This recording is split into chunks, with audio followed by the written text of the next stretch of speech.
We will defer that particular order. Proceed to the next order, clerk. Sir, I rise pursuant to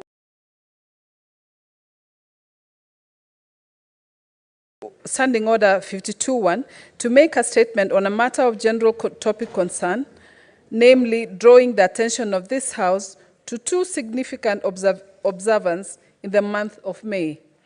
The International Day of the End Obstetric Fistula, observed last week on May 23rd with the theme Breaking the Cycle, Preventing Fistula Worldwide, and Mental Health Awareness Month, which underscores the theme mental health is a universal human right. Mr. Speaker, these two observances, while distinct, are deeply interconnected. Obstetric fistula, a severe childbirth injury, often results in profound psychological distress for affected women. The physical consequences of fistula, such as incontinence and social ostracization, lead to significant mental health challenges, including depression, anxiety, and post-traumatic stress disorder, PTSD. Mr. Speaker, sir, the theme of Mental Health Awareness Month resonates deeply with the principles of equality, dignity, and inclusivity. It highlights the fundamental need for accessible and equitable mental health care for all individuals, regardless of their background or circumstances. Similarly, the fight against obstetric fistula demands that we provide comprehensive maternal health care and psychological support to those affected. As leaders, it is incumbent upon us to acknowledge the dual challenges faced by women suffering from obstetric fistula, both physical and mental. Despite progress in maternal health care, the stigma and discrimination surrounding fistula persists, leading to social exclusion and barriers to seeking help. These challenges are mirrored in the broader context of mental health, where misconceptions and prejudices continue to hinder individuals from accessing care they need. Mr. Speaker, sir, addressing these issues requires a multi-phased approach, including, number one, enhancing access to skilled birth attendants, emergency obstetric care, and timely surgical interventions to prevent the occurrence of fistula. For those already affected, reconstructive surgery and comprehensive post-operative care are essential to restoring their physical health and dignity. Number two, providing mental health support as part of maternal health care program is crucial. Psychological counseling, supporting groups, and community education can help women cope with the emotionally draining aftermath of fistula and reduce stigma. Raising awareness, number three, raising awareness about both obstetric fistula and mental health within communities can foster a supportive environment. Education campaigns can challenge misconceptions, encourage empathy, and promote the inclusion of affected women. And number four, national and county governments and health organizations must prioritize maternal and mental health care in their health agendas. Policies that ensure access to comprehensive care services are vital. Advocacy efforts should aim to secure funding and support of these initiatives. Mr. Speaker, sir, I implore fellow senators and citizens alike to actively participate in initiatives that raise awareness about obstetric fistula and mental health. Let us reaffirm our commitment to uphold health as a universal human right and continue our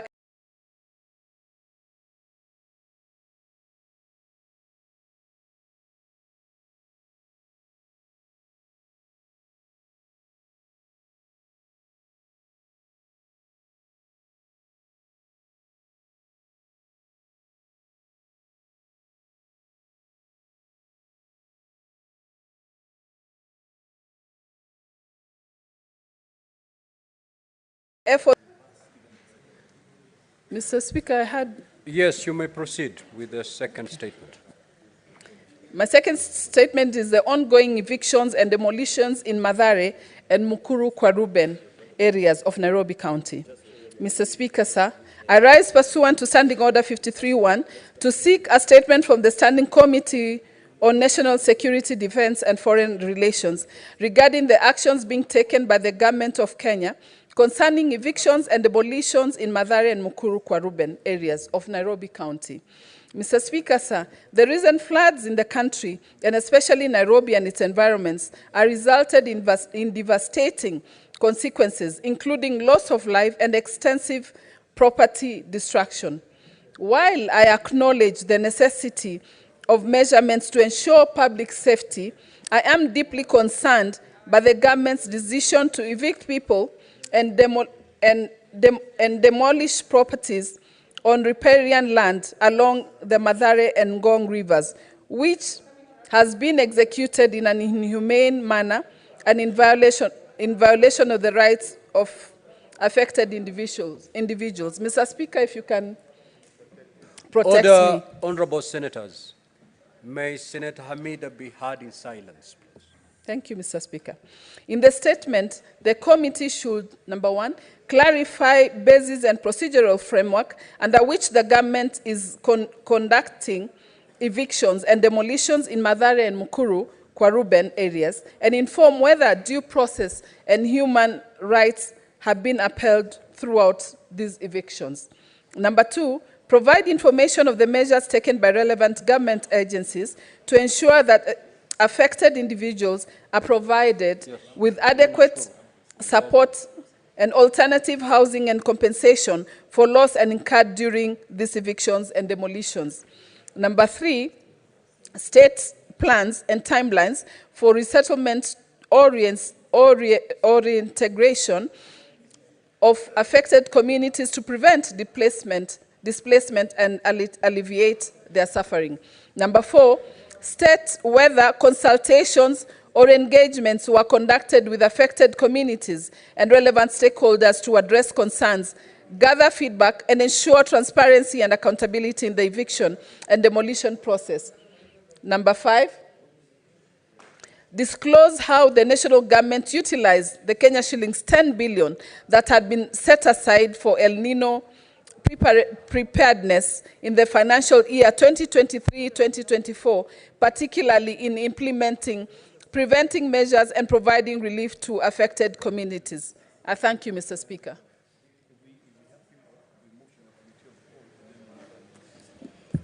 Order, honorable senators. Before I call for the request for statements pursuant to Standing Order 53, allow me to make the following communication.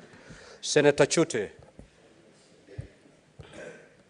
Now, honorable senators, the Kenya Private Sector Alliance, KEPSA, is the apex body of the private sector in Kenya. The organization brings together the business community under a single umbrella body to engage and influence public policy for enabling business environment.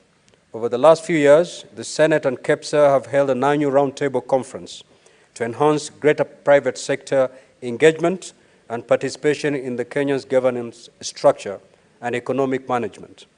The Senate Speakers Roundtable is a high-level platform for public-private sector dialogue between the business community and the Senate that facilitates a joint review of the country's policy and legislative environment, identifies crucial legislation for the private sector that needs to be reviewed or fast-tracked, and addresses any gaps that require new legislative intervention based on the country's and the private sector development priorities.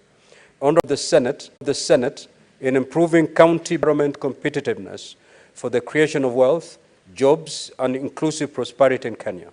To this end, the business community and the honorable senators will seek to set the legislative interventions for 2024 between the private sector and the Senate that is aimed at boosting county economic competitiveness. Focus areas under this theme will be as follows. A, improvement of the overall ease of doing business and competitiveness in the counties, promotion of manufacturing sector as a key driver of economic transformation and job creation.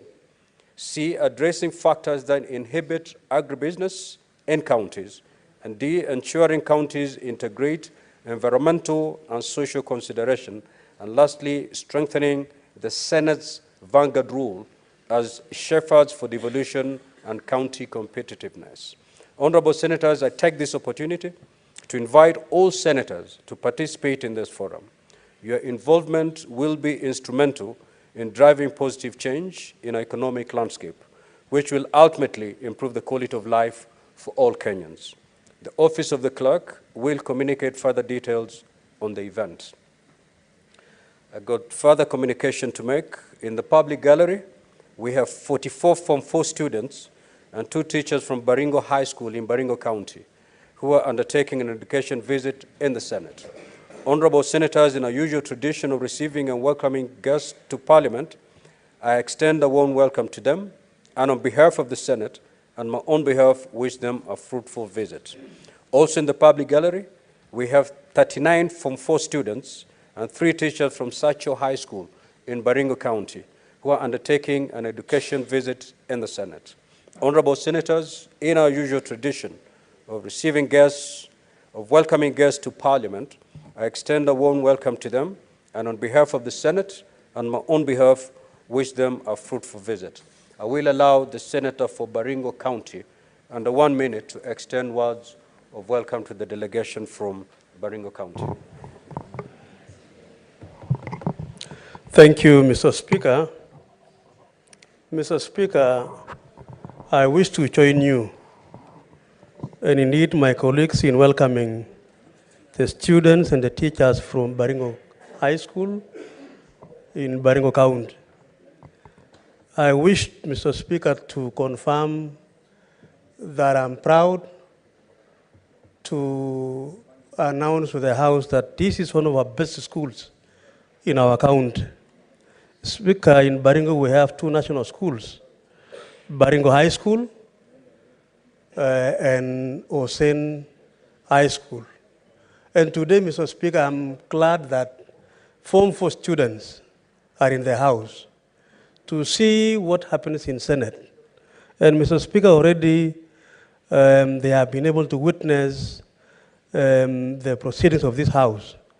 I wish to thank them, those who planned for the visit to Senate, and as they go back, Mr. Speaker, I want to wish them safe journey all the way to Baringo, and whatever they have been able to learn today, Mr. Speaker, I want to advise them to apply even in their day-to-day learning in their schools. Mr. Speaker, we always speak about the leaders of tomorrow.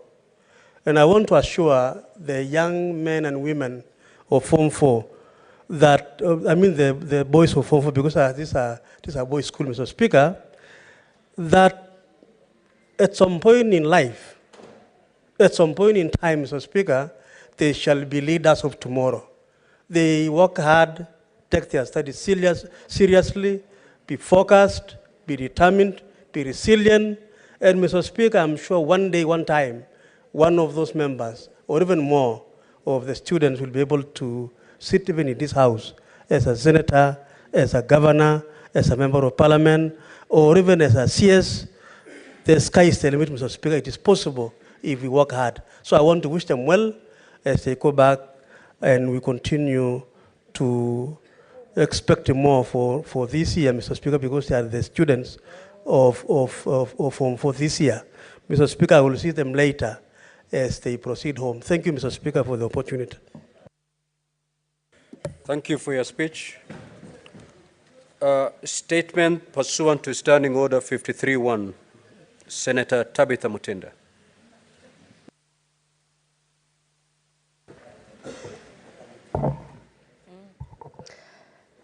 Mr. Speaker, I rise pursuant to Standing Order 53-1 to seek a statement from the Standing Committee on Health regarding the deplorable state of maternity services at Mama Lucy Kibaki Hospital, Nairobi County.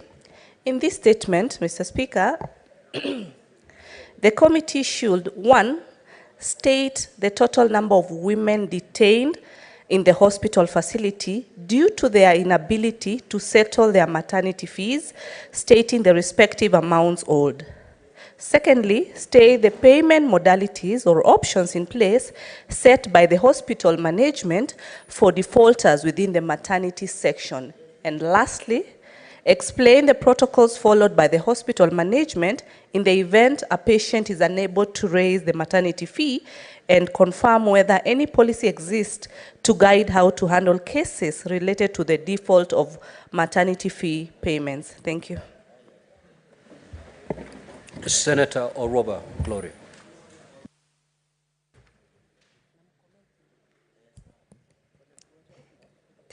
Thank you, Speaker. This is my request for statement on the sanitary towels program for the year 2023 to 2024. Mr. Speaker, I rise pursuant to Standing Order 53-1 to seek a statement from the Standing Committee on Finance and Budget concerning expenditure of the budgetary allocations to the sanitary towels program for the year 2023-2024. In the statement, the committee should, 1, provide a report of the budget allocations and expenditure by the Ministry of Education and Gender, Culture, the Arts and Heritage on sanitary towels for the financial year 2023-2024. 2, and most importantly, the committee should provide all tender documents, including advertisements, and the details of the awarded tenders related to the procurement of sanitary towels for the year 2023-2024. And 3, in the statement, the committee should provide delivery notes or proof of receipt of sanitary pads by the beneficiaries, including reports of payments to suppliers of the pads during the year under review. Thank you, Mr. Speaker. Senator Catherine Muma.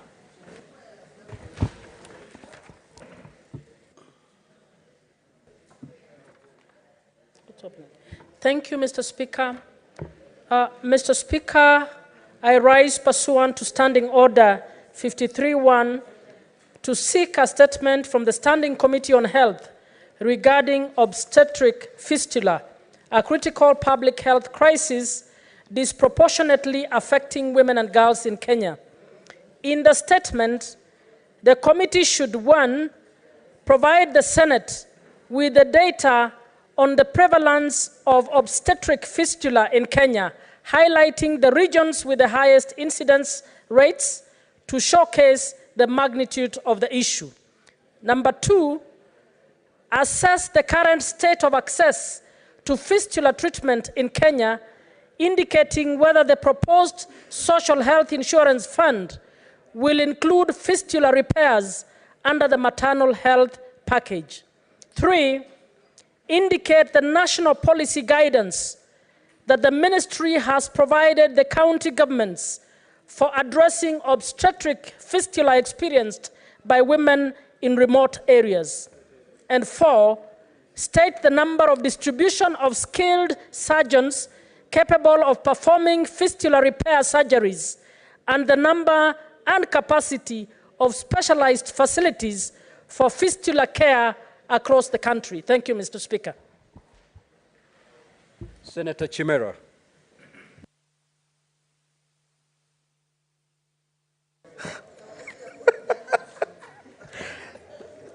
Thank you. Thank you, Mr. Speaker. This is a request for statement on the management and operation of Mbele Primary School in Makinon Town by the county government of Taita Taveta.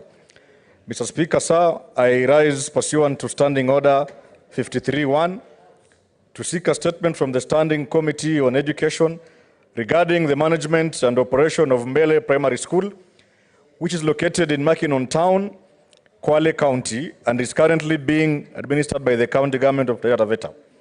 In the statement, the committee should, number 1, Mr. Speaker, explain the modalities and the administrative processes under which Mbele Primary School, geographically situated in Makinon Town, reverted to the jurisdiction of Taita Taveta County from Kwale County.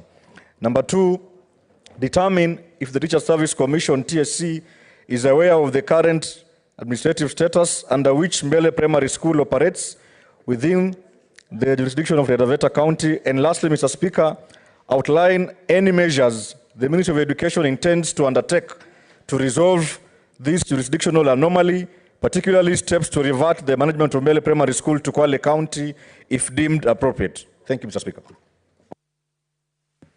Senator Mohamed Faki.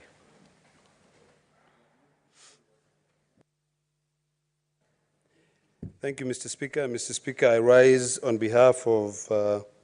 pole. Bwana Speaker, nashukuru kwa kunipa nafasi hii kwa niaba ya Mheshimiwa Faki ili niombe kauli kutoka kwa kamati ya kudumu ya elimu. Mheshimiwa Speaker, nimesimama kwa kuambatana na kanuni ya kudumu ya 53(1) kuomba kauli kutoka kwa kamati ya kudumu ya elimu kuhusu malipo ya malimbikizo kwa walimu waliostaafu kutoka tume ya uajiri wa walimu TSC.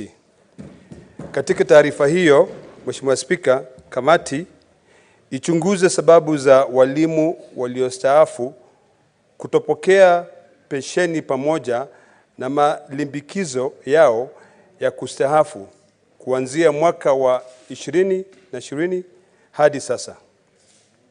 Ya pili, iarifu Seneti hii lini walimu hao waliostaafu wataanza kupokea hayo malipo yao.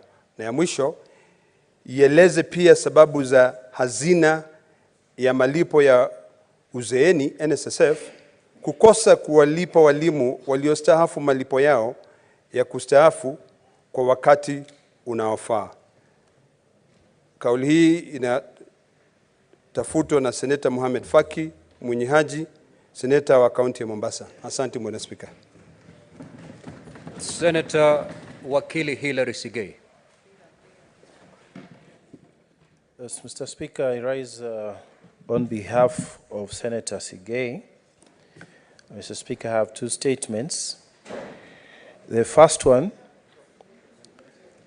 on the procurement of road construction machinery in Bomet County. Mr. Speaker, sir, I rise pursuant to Standing Order 53(1) to seek a statement from the Standing Committee on Roads, Transportation and Housing regarding the procurement and management of road construction machinery by the county government of Bomet.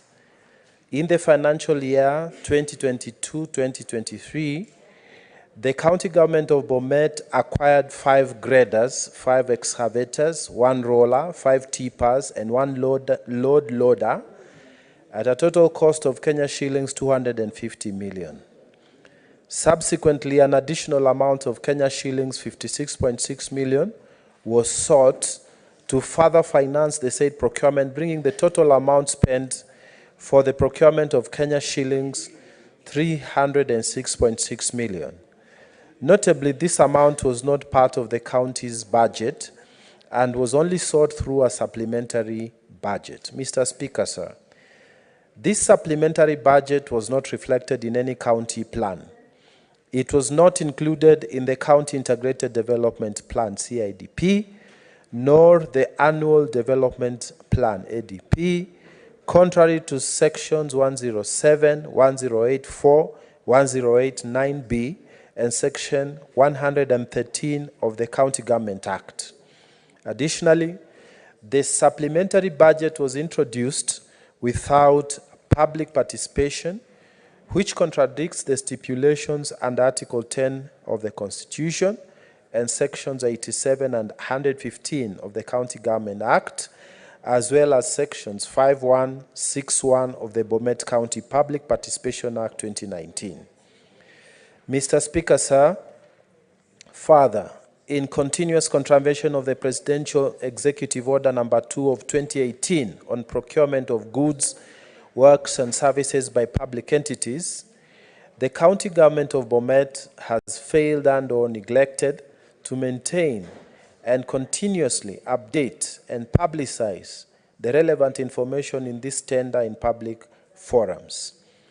Relevant information including, but not limited to, full particulars of the awarded bidder, technical and financial capacity of the awarded bidder, award date and current market price of the specific goods, as well as the price guidelines as published by the Public Procurement Regulatory Authority have been concealed from the public. In the statement, the committee should, 1, provide a detailed account of the whereabouts of the machines and detailed account of the works undertaken by each machine. Additionally, provide the work tickets and particulars of the respective drivers operating the machinery and avail all the relevant fuel order details. 2, provide a detailed report of all the relevant information that the county government ought to maintain and continuously update and publicize, including but not limited to the tender evaluation report, the sales contract, and the terms of engagement employed by the county during the acquisition of this machinery, the assessment and inspection report, and the concurrence report from the Mechanical Transport Department regarding the procured machinery. 3, undertake an in-depth analysis of the prices at which these machines were acquired, highlighting the market value of the acquired machines vis-a-vis the price guidelines as published by the Public Procurement Regulatory Authority. And 4, finally, confirm whether the county acquired insurance for the machinery and disclose the details of the insurance. Senator Wakili Hilary Sigei, Bomet County. Mr. Speaker, I have another one. Thank you, Mr. Speaker. Again, on behalf of Senator Hilary Sigei, the request for a statement on the prolonged water shortage in Bomet Town. Mr. Speaker, sir, I rise pursuant to Standing Order 53-1 to seek a statement from the Standing Committee on Land, Environment, and Natural Resources regarding the prolonged water shortage in Bomet Town, Bomet County. Mr. Speaker, sir, the residents and business entities in Bomet Town have for several months now faced a shortage of clean treated water. This has forced them to use untreated water from Nyongores River, exposing them to risks of waterborne diseases. The underlying governance and operational challenges contributing to the shortage are multifaceted and have been highlighted in various reports of the Auditor General on the operations and performance of Bomet Water and Sanitation Company, BOMWASCO. I therefore request that the committee, 1, explains the circumstances that led to the Kenya Power and Lighting Company disconnecting the electricity supply to Bomet Water and Sanitation Company. 2, outline any measures put in place by the county government of Bomet to alleviate the water shortage in the short term and to ensure continuous and reliable water supply to the residents of Bomet Town in future. 3, report on steps taken by the county government to safeguard the health of residents who, due to the prolonged acute water shortage, face health risks arising from poor sanitation. 4, state any actions taken to address the financial and operational challenges that are crippling BOMWASCO, including financial irregularities, which are evidenced by unsupported board expenses, unverified staff welfare expenditures, and unpaid salary arrears. And 5, provide a status update on all ongoing water infrastructure projects in Bomet County, explaining any delays in completing the project and stating the projected timelines for the same. Senator Wakili Hilary Sigei, MP, Senator for Bomet County. Thank you, Mr. Speaker. Senator Joe Nyutu. Thank you. Mr. Speaker, sir, I rise pursuant to Standing Order 53-1 to seek a statement from the Standing Committee on Land, Environment and Natural Resources regarding the upward review by the Water Services Regulatory Board, WASREB, of water tariffs in Murang'a County. In the statement, the committee should, 1, explain the rationale for the upward review by the Water Services Regulatory Board, WASREB, of water tariffs in Murang'a County. 2, provide data on the water tariffs in the counties neighboring Murang'a County and in the wider Mount Kenya region, explaining any disparities. And 3, outline any measures put in place by WASREB to ensure that customers are not overburdened. Thank you, Mr. Speaker.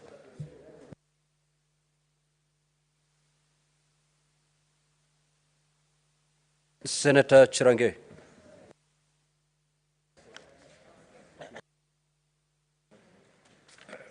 Thank you, Mr. Speaker. Sir, request for statement on placement of students in Kenya universities and colleges, Central Placement Service. Mr. Speaker, sir, I rise pursuant to Standing Order 53-1 to seek a statement from the Standing Committee on Education regarding the placement of students in universities and state of financial health of public universities in the country. Mr. Speaker, sir, in the statement, the committee should, 1, provide an overview of the current financial status of public universities, considering the recent financial strain that has led to many public universities and many university staff going without salaries for months. Number 2, Mr. Speaker, identify the number of public universities that are insolvent or facing financial difficulties and explain measures the Ministry of Education has taken to ensure these institutions remain operational and the students are not adversely affected. So, Speaker, number 3, assess the effectiveness of Kenya Universities and Colleges Central Placement Service, KUCCPS, in undertaking the role of placing students in universities and tertiary colleges, particularly in the light of high number of complaints from the students and other stakeholders. Mr. Speaker, number 4, explain the rationale behind the Higher Education's Loan Board help providing loans to students in public universities only, while excluding those students in private and faith-based universities across the country. Mr. Speaker, sir, finally, clarify the reasons for the non-placement of students in faith-based institutions by Kenya Universities and Colleges Central Placement Service. Mr. Speaker, sir, I thank you. Senator Miraj.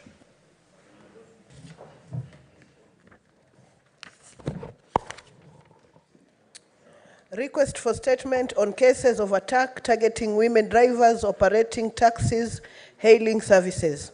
Mr. Speaker, sir, I rise pursuant to Standing Order 53-1 to seek a statement from the Standing Committee on National Security and Foreign Relations regarding reported cases of attacks targeting women drivers operating taxis hailing services. In the statement, the committee should furnish the Senate with a comprehensive report on attacks targeting women drivers operating taxi hailing services and provide an update on the status of each investigations. 2, conduct an inquiry into the reported trend of clients posing as women when booking cab services to lure women drivers, only for them to be attacked and even raped. 3, implore the Ministry of Interior and National Administration, in collaboration with the Ministry of Information, Communication and the Digital Economy, to develop guidelines/tools for the registrations and verification of clients using hail services applications to ensure the safety of both drivers and passengers. And 4, outline the measures the Ministry of Interior and National Administration has taken to ensure the security and safety of women drivers, protect their rights, and bring the culprit involved in such acts to book. Senator Miraji Abdullahi, MP, nominated senator. Senator Mohammed Chuta.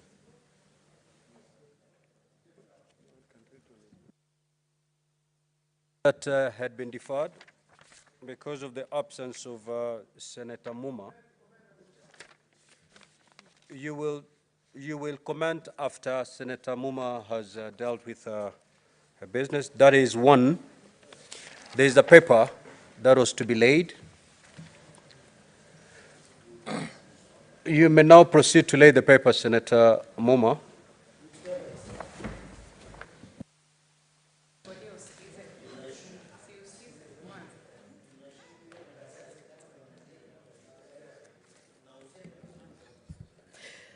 Mr. Speaker, I beg to lay the following paper on the table of the Senate today, 30th May 2024.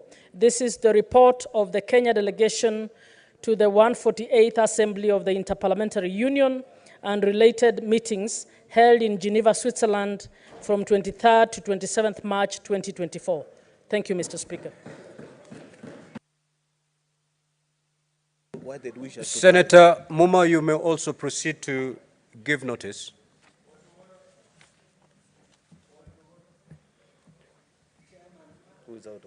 Proceed, Senator Muma, proceed. Thank you, Mr. Speaker. What is the point of order, Senator for Homa Bay? Mr. Speaker, this is a house of order, and you have done a great job in maintaining that order. I bring your attention to Standing Order number 117-2, which says, for avoidance of doubt, that no senator shall pass between the chair and any senator who is speaking, or between the chair and the table. And Mr. Speaker, there are 5 senators between you and Senator Muma. Mr. Speaker, order. This is order. Majority Speaker, Leader, the chair can defend itself. Senator for Homa Bay, none of these senators who have approached the chair have come in between the chair and the senator speaking. And the senators that have approached this chair have done so with permission from the chair. Proceed to give notice. Thank you, Mr. Speaker. Mr. Speaker, I beg to give notice of the following motion: that the Senate notes the report of the Kenya delegation to the 148th Assembly of the Interparliamentary Union and related meetings in Geneva, Switzerland from 23rd to 27th March 2024, laid on the table of the Senate on Thursday, 30th May 2024. Thank you. Now, honorable senators, I will allow limited intervention on the statements, starting with Senator Boni. Thank you, Mr. Speaker. Mr. Speaker, I rise to seek further clarification on the issue raised about Mama Kibaki Hospital. Mama Lucy Kibaki Hospital.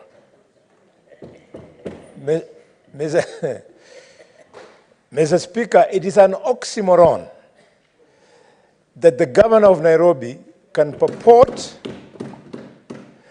to wish to end suffering of young people by attempting to give them lunch, Mr. Speaker, when on the other hand, he sees nothing wrong in arresting and jailing newborn babies in this hospital, Mr. Speaker.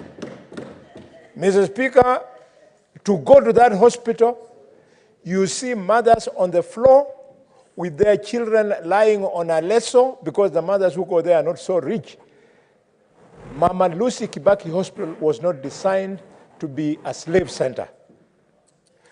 Could the governor quickly declare that before the end of today, all these mothers will be released, and he's free, Mr. Speaker, to come and take our signature so that we can guarantee the parents to pay according to the agreed plan, Mr. Speaker. My second comment, Mr. Speaker, is on the important matter raised by on the budget of Ministry of Education by Senator Gloria.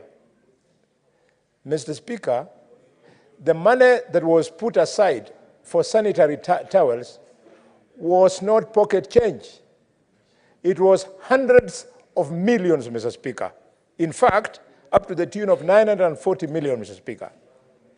Mr. Speaker, in an era where we are seeing some politically correct so-called business people gyrating and twerking their hips, Mr. Speaker, on social media, Mr. Speaker. What is the point of order, Senator Crystal Asige? Thank you very much, Speaker. I am a little bit shocked to hear some of the vocabulary coming from a senior member of this honorable house, like Boni Halwale for Kakamega County. Mr. Speaker, I thought, my hearing is very good. Under what standing order are you presenting? Standing order number 1. I would like you to kindly guide, Chair, if the words twerking and gyrating Senator are content of speech. Order, Senator Crystal Asige. 101, Chair, 101. I appreciate the support from members. 101 is what I'm standing on. I wonder, Speaker, if you can guide the good senator if the words gyrating and twerking are parliamentary language, and if a man of his stature, CBS, doctor, and all of the other accolades he has should be using such, especially when we have impressionable young students in our midst, Speaker. Thank you. Thank you. Senator Crystal Asige, I thought the senator was referring to a material in TikTok. Can you make yourself clear, Senator Boni? Mr. Speaker, thank you. Despite the attempts by the senator to try and take you on a wrong route, you have kept the real path. This is not a joke. Allow me, Mr. Speaker, just to clarify to Senator Asige. I was not elected to come to the Senate so as to teach English language on the floor of this House. Mr. Speaker, the word twerking and the word gyrating are words which are not offensive. They describe the movements dancers make. In twerking, Mr. Speaker, Order, honorable senators. Yes. Why is there a lot of excitement around because those of two twerking. words? Proceed, Senator. Mr. Speaker, in twerking, a dancer is seen throwing their hips rhythmically up and down. And in gyrating, Mr. Speaker, in English, a dancer dances swinging their hips in cycles. So, Mr. Speaker, I'm saying, in an era where we are seeing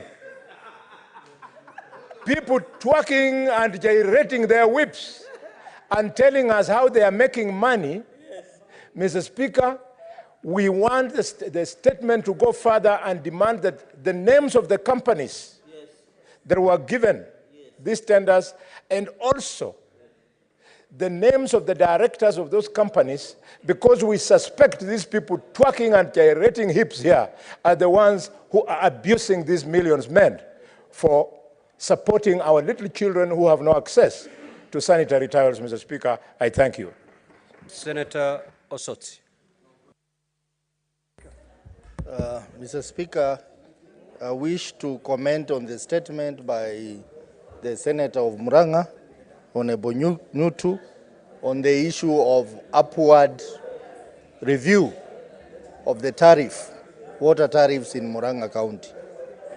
Mr. Speaker, there's too much noise in the chamber.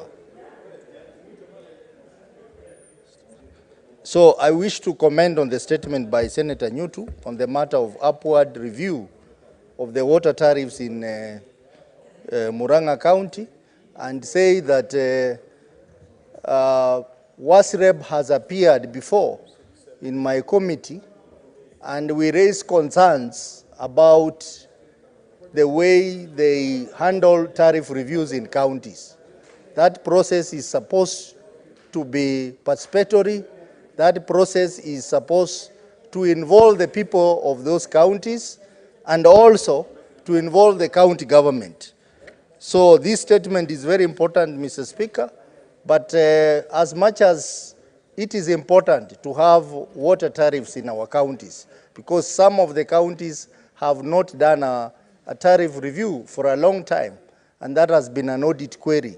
by the Office of the Auditor General. But it is important that that process be done through intensive public participation, and that process to take into terms. Don't withdraw the bar yet. The Independent Electoral and Boundaries Commission Amendment Bill 2024, a bill for an Act of Parliament to amend the Independent Electoral and Boundaries Commission Act and for connected purposes. You may now proceed to withdraw the bar and open the doors. Now, honorable senators, we will resume the normal flow of today's order paper. We were doing comments on the statements that had been raised. Before we proceed on taking comments, I will allow Senator Tabitha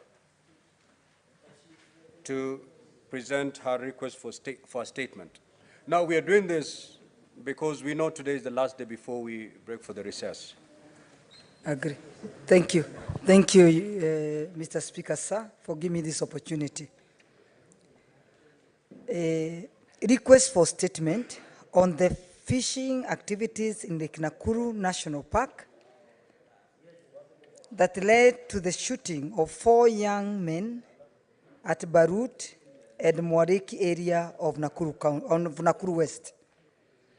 Mr. Speaker, sir, I rise pursuant to Standing Order 53-1 to seek a statement from Senate Committee on Agriculture, Livestock and Fisheries regarding fishing activities in Nakuru National Park that led to the shooting of 4 young men at Barut area of Nakuru West. In the statement, the committee should explain what actions has been clarify the procedure and framework under which the government conducted evictions and demolition in Mathare and Mukuru kwa Ruben areas. Mr. Speaker, we know the government was reacting and trying to save people. I think it's about time when we all fight for more monies to go to our counties, we create more jobs in our counties so that we limit the people who have to come in and live as second-class citizens or live as puppets in our urban areas. Everybody here in this house today live like a king or queen. They have their beautiful apartments, they have their beautiful houses, which are not affected by this to happen tomorrow.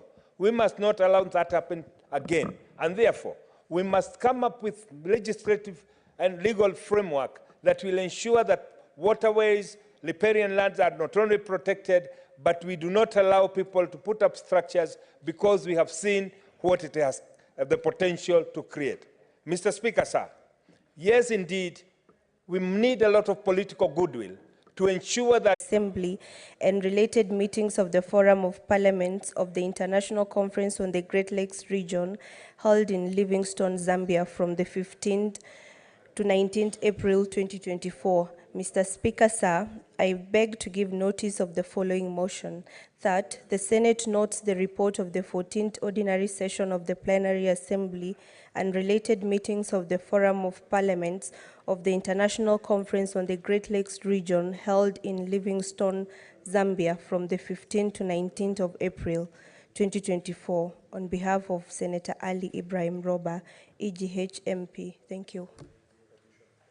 Before the majority leader takes the floor, I've got this communication to make. Senator Hezana, take your seat. Take your seat, Senator Hezana.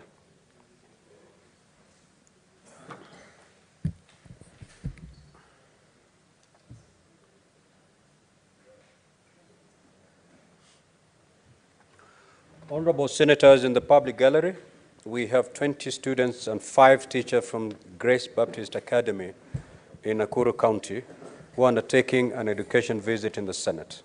Honorable Senators, in our usual tradition of receiving and welcoming visitors to Parliament, I extend a warm welcome to them, and on behalf of the Senate and my own behalf, wish them a fruitful visit. I will allow the Senator for Nakuru County, Honorable Tabitha Keroche, to extend a word of welcome under 1 minute, Senator. Thank you. Thank you so much. I take this opportunity to welcome the students from Nakuru and I know that's a good school. And I tell them that they take the advantage that they have, because I think during our time we didn't have the advantage of visiting the Senate and the National Assembly. So make use of the opportunity that you have and to expand your knowledge and get wish you all the best and get what you came to get, and wish you all the best even in your education and bright future ahead of you. Nakuru County is a county of opportunities, and thank you and most welcome, and looking forward to seeing you before you leave. Asante. God bless. The Senate Majority Leader. The Senate Majority Leader, proceed to make your statement pursuant to Standing Order 57-1.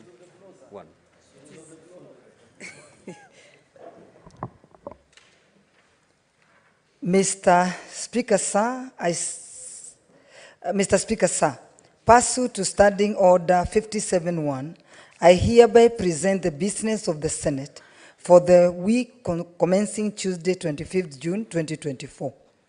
Mr. Speaker, sir, as honorable senators are aware, in accordance with the calendar for the third session, at the rise of the Senate today, the Senate will proceed on recess until Tuesday, 25th June, 2024. It is my hope that honorable senators will take time to recharge and refocus on the important tasks that lie ahead in part 3 of the third session. Mr. Speaker, sir, the status of legislative business before the Senate is as follows. 44 bills are pending conclusion on the Senate, of which 36 are at the second reading stage, while 8 are at the committee of the whole stage. 17 motions are pending conclusion. 17 petitions are due for reporting by the respective standing committee, and 338 statements are pending before the respective standing committees. I would like to point out that over the last 7 weeks, the Senate considered and concluded on the following. 6 bills were passed and referred to the National Assembly. 8 motions were adopted, and 5 petitions reports were tabled by the Standing Committee on Energy, Health, and National Security, Defense and Foreign Relations. However, honorable senators will note that the business before the Senate is still substantial. I would like to particularly single out standing committees and implore upon them to capitalize on the upcoming recess to conclude the business pending before them and to stable reports thereon registered by the standing orders.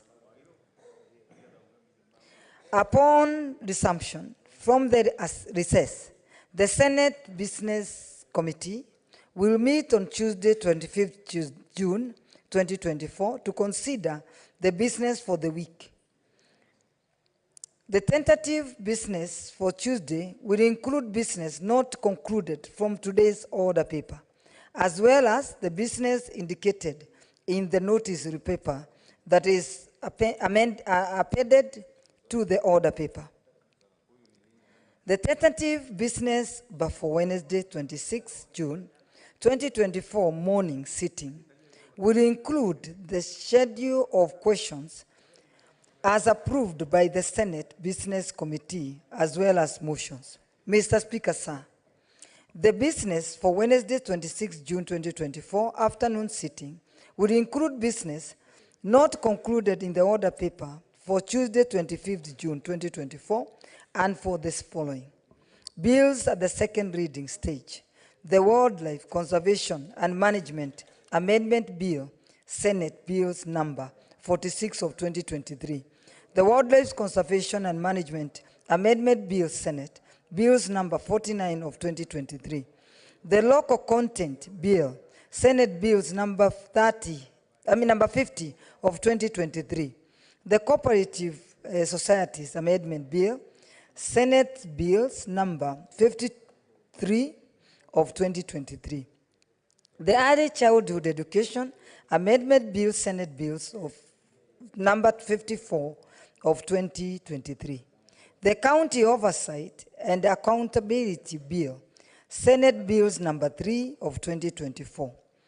The County Civic Education Bill, Senate Bills number 4 of 2024. The County Statistics Bill, Senate Bills number 5 of 2024.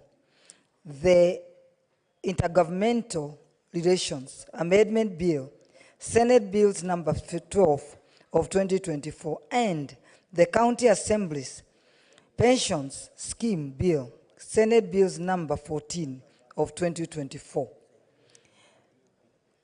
The projected business for Tuesday, 27th June 2024 will be business note concluded in the order papers for Tuesday, 25th June, Wednesday, 26th June, and any other business scheduled by the Senate Business Committee.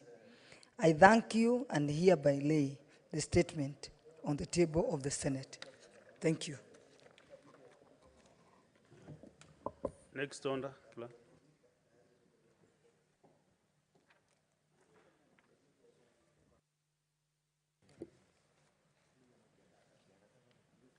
Order number 8, the County Government's Additional Allocations Bill, Senate Bills number 19 of 2024, first reading.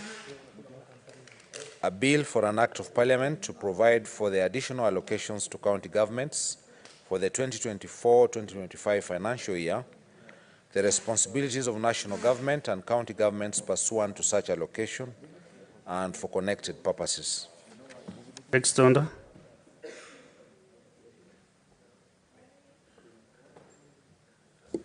Order number 9, the County Allocation of Revenue Bill, Senate Bills number 25 of 2024, first reading. A bill for an Act of Parliament to provide for the equitable allocation of revenue raised nationally among the county governments for the 2024-2025 financial year, the responsibilities of national and county governments pursuant to such allocation, and for connected purposes. Next order. Next order.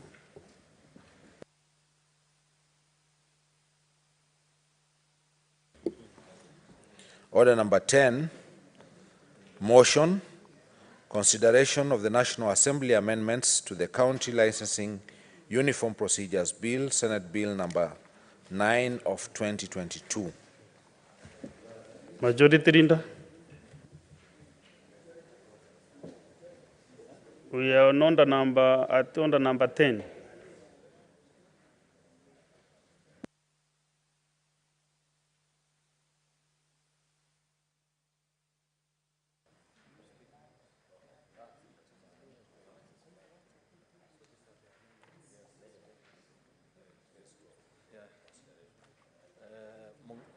Will you second?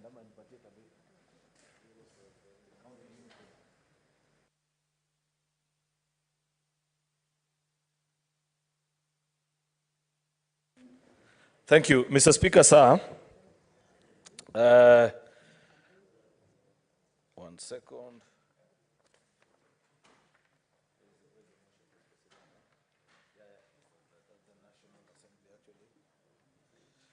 Mr. Speaker, sir, I beg to move that the National Assembly amendments to the County Licensing Uniforms Procedure Bill, Senate Bill number 9 of 2022, be now considered. Mr. Speaker, sir, I observed a few days ago that we are entering a very beautiful phase of our legislative journey. To the best of my recollection, I think this is the 5th or the 6th this year alone mediation report that are moving before the House. I don't think my predecessors had such an honor.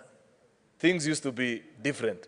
And the fact that the two houses of parliament have come to appreciate the distinctive role of each other and now we sit in mediation processes, complete, agree, and find common position, Mr. Speaker.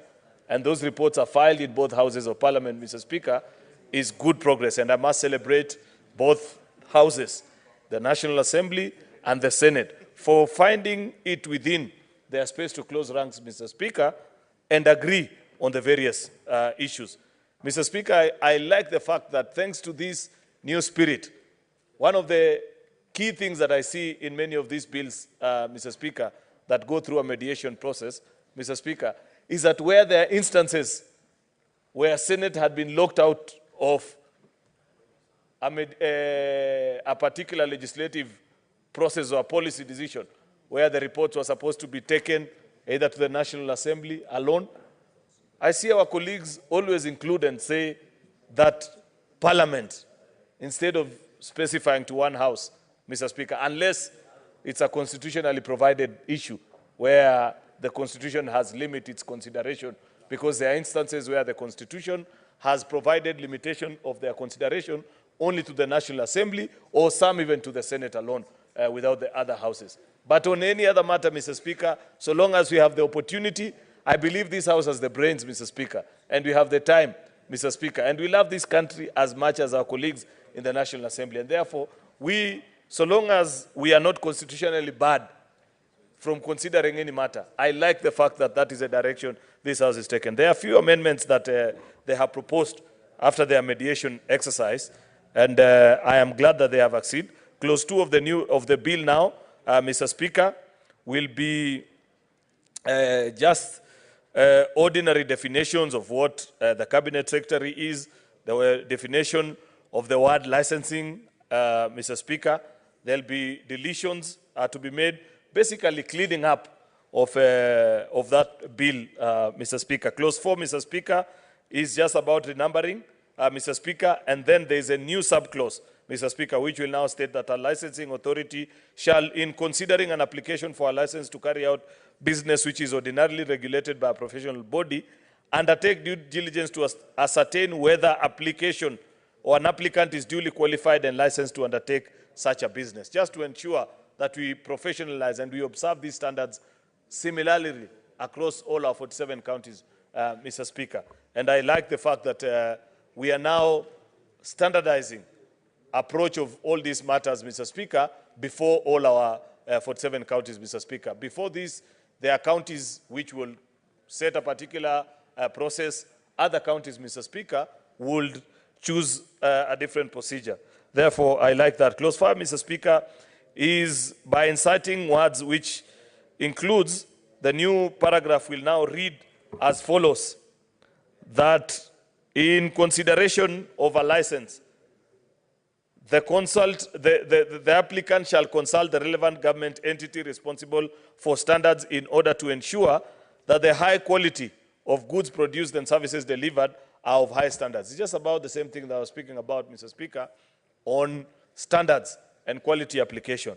There's a whole new definition of Clause 7 on policies and the rest, and so on and so forth. Many of them, Clause 9, 10, 11, 14, 15, 17, Clause 20, Mr. Speaker, on what are the requirements from each of the county governments, Mr. Speaker, and what are the responsibility of the CCM for that period, who are the members that will sit in that particular board, including representatives of the County Chamber of National Commerce.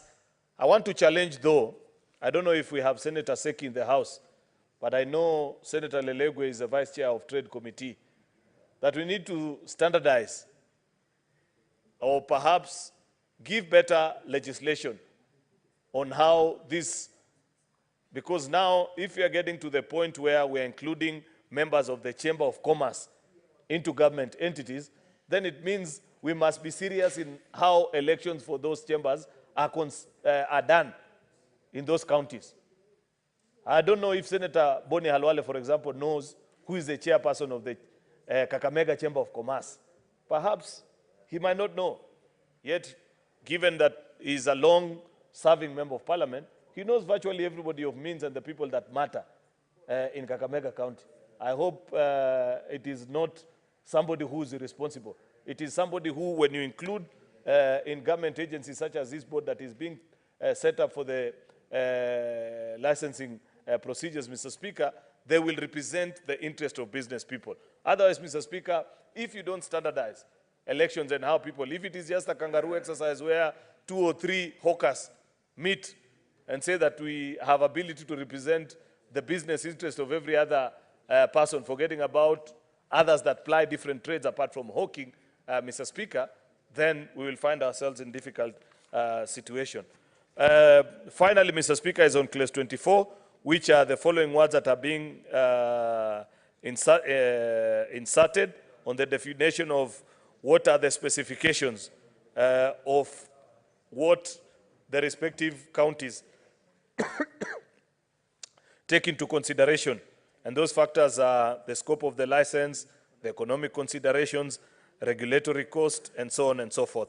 Therefore, Mr. Speaker, I wish to thank our colleagues who served in the mediation committee, thank them for a good job, and say that I am broadly happy that Senate and the National Assembly, Mr. Speaker, are finally agreeing and closing ranks on issues that are important to our nation. Previously, Mr. Speaker, it was impossible. In fact, I recall that during my first days in this House, it was abnormal if a mediation committee saw it to their lived to see their second meeting. Many of them will collapse at the first meeting and they will disappear and never meet again. But we have come of age. Yesterday, I tabled again, Mr. Speaker, the mediated version of the Division of Revenue Bill. I'm told 3 meetings is what it took to unlock the deadlock. Mr. Speaker, even if it takes longer, so long as people sit down, they talk, they agree, and both houses are able to accommodate and have the perspective of laws that we are making, from those of us that represent the counties and their interest, and our colleagues in the National Assembly who might represent other entities. Therefore, Mr. Speaker, I congratulate both teams that sat down in this mediation exercise and urge our colleagues to support this exercise. With those many remarks, Mr. Speaker, I beg to move and request the Senator for Kakamega, the Majority Whip, to second. Senator Boni Halwale. Thank you, Mr. Speaker. Mr. Speaker, this is the said Senator of Kakamega, invited by the Leader of the Majority to second the motion. And yes, Mr. Speaker, I agree and I rise to do so. Mr. Speaker, whereas the Leader of the Majority has taken a fairly reasonable short time, but seriously speaking, Mr. Speaker, this is a procedural matter. Being procedural matter, the good comments and the comments adding value that the Leader of the Majority has spoken to and which subsequent speakers might speak to will actually come at the actual time of consideration. I therefore, Mr. Speaker, support and second this motion for consideration of the National Assembly amendments to the County Licensing Uniform Procedures Bill from the National Assembly, that the National Assembly amendments to the County Licensing Uniforms Procedures Bill of the Senate be now considered. Mr. Speaker, I've just been in the UK for 10 days. And Mr. Speaker, like most parliamentarians in the Commonwealth, one never really misses a chance to visit the two houses of power in the UK, both the House of Lords and the House of Commons. And when I was there recently, Mr. Speaker, I was happily reminded of how we transited from the old system and now to the bicameral one. And I'm glad that, Mr. Speaker, that this in keeping not only with the UK, but also with the US, Mr. Speaker. Mr. Speaker, just like the Leader of the Majority, we want to standardize these issues. We want to attract the right people into place using a common practice. And Mr. Speaker, to allay the fears of the Senator of Kericho, the long-serving head of the Chamber of Commerce in Kakamega is a very respected man from Shinyalu by the name of George Musindi. And I would love many other areas to have a man with those kind of qualities. Mr. Speaker, with those many remarks, I second the motion. Thank you, Mr. Speaker. Thank you very much, the Honorable Senator Boni Halwale. Honorable Senators, I now propose the question that the National Assembly amendments to the County Licensing Uniform Procedures Bill, Senate Bills number 9 of 2022, be now considered. Honorable members, I've seen a good number of you with requests. I believe these requests are towards the motion that has just been moved by the majority leader. And I will start by inviting Senator Orwoba. Gloria.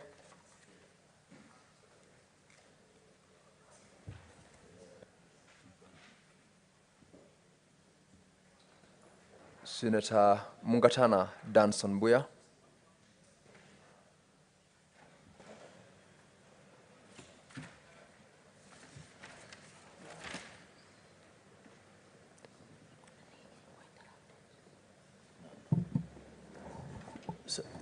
Mr. Speaker, may I pass because I think I've been given the wrong motion. Senator, I have from my dashboard Senator Okech. Senator Okech is Senator Okech. You have requested to speak to this particular motion. Unless you pass as well, Senator Medu.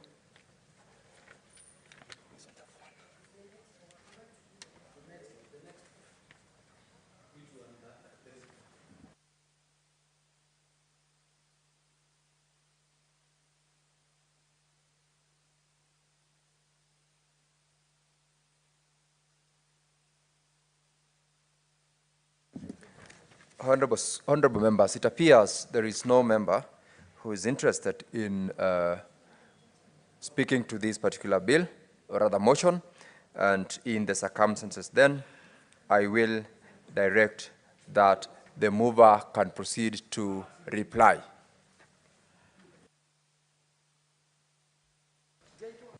Majority Leader, proceed to reply. Mr. Speaker, sir, I want to thank you for this opportunity. I sympathize with the young senator from Nyandarua. He wanted an opportunity to speak to this bill because, you know, he's a man who is involved in many businesses across various counties. Therefore, this law affects him specifically. But allow me to reply on his behalf and say perhaps what he would have said, that this is great progress that you have made. I want to thank Senator Boni Halwale for seconding this particular motion, that the mediation report be adopted, Mr. Speaker, sir. Therefore, I appreciate them for their comments. Mr. Speaker, I don't think there is much to say, because we had already spoken on this particular bill, Mr. Speaker. I don't mind, Mr. Speaker. Senator Medu, let me first confirm whether the majority leader is willing to be informed by yourself. Mr. Speaker, you know, I got Senator Methu from Nyamakima, where he was working as a trader. Therefore, when you are doing any law on licenses, he knows this matter very well. Therefore, I do very well with his advice. Very well, Senator Methu, proceed to inform the Senator Majority Leader. Very well, Honorable Speaker.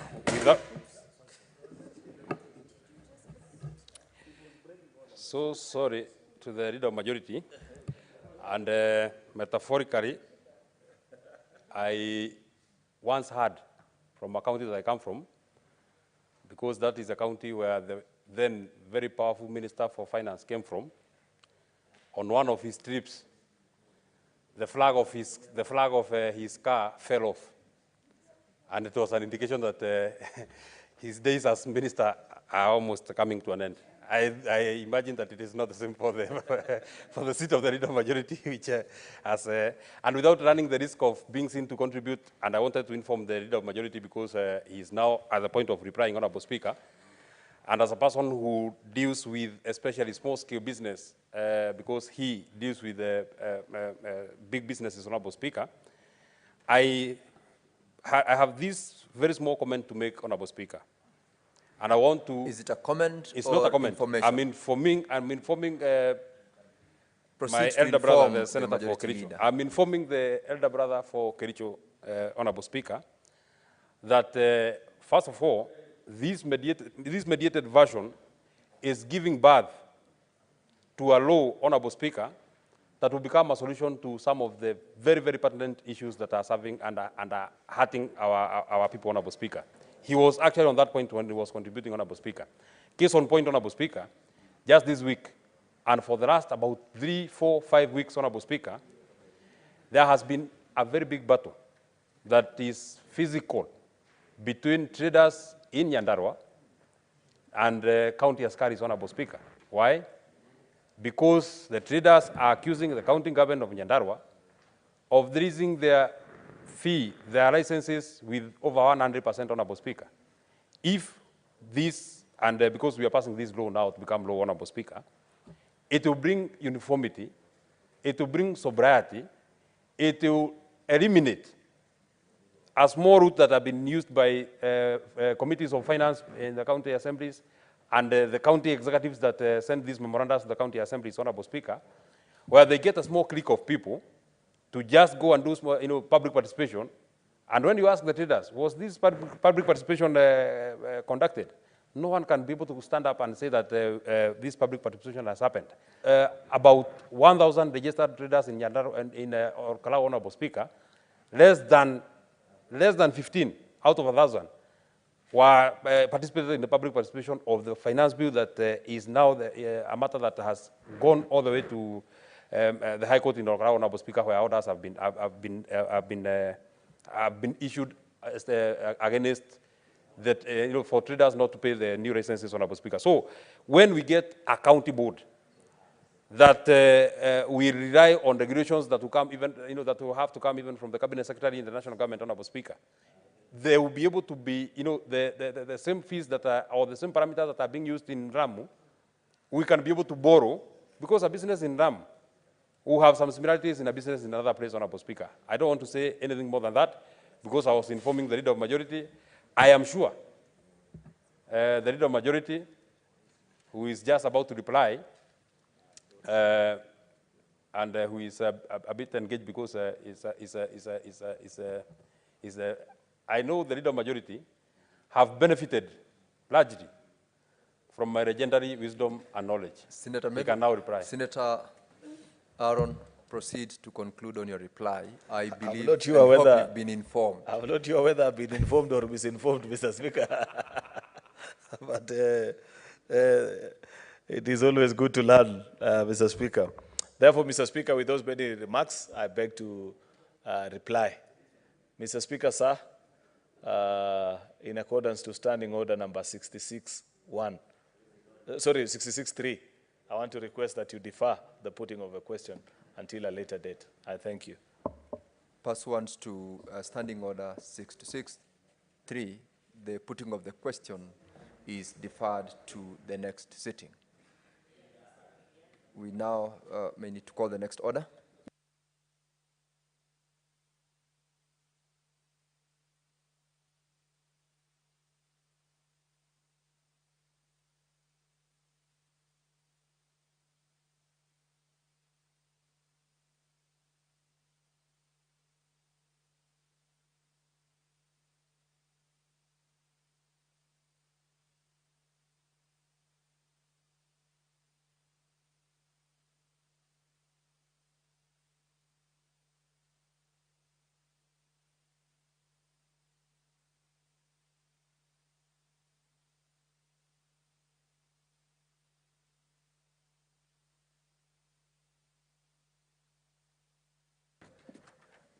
Honorable members, we will have to rearrange the order paper so that we can progress with the business that is ready for transaction.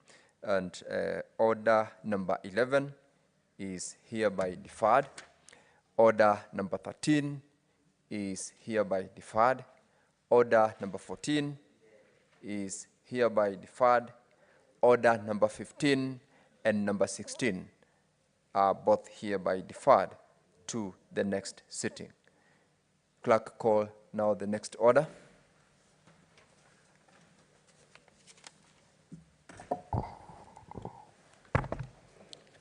Order number 17, the Public Finance Management Amendment Bill, Senate Bills number 40 of 2023, second reading.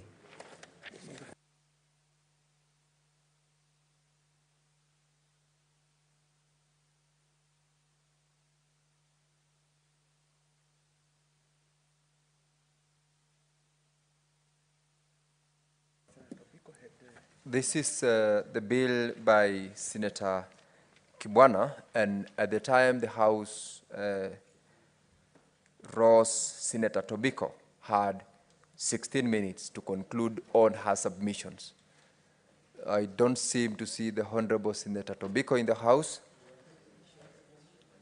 and therefore I will pass. There is a request by Senator Mandago, Senator Eddy, and Senator Orwoba. I don't know whether you desire to speak to this bill as well.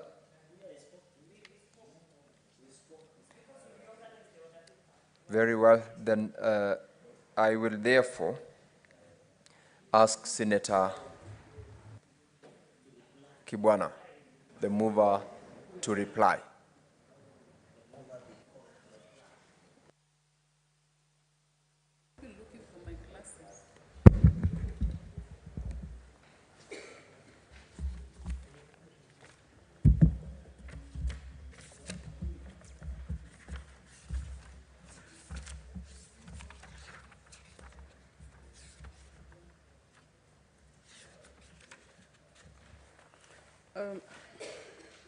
Thank you, Mr. Speaker.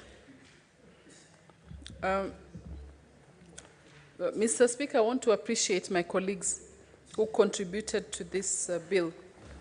I took note of every contribution that they made. I relate to Senator Muma's contribution on the system that Kenyans will not be defrauded by the government. So we need to put in place that system that Kenyans will not be defrauded by the government.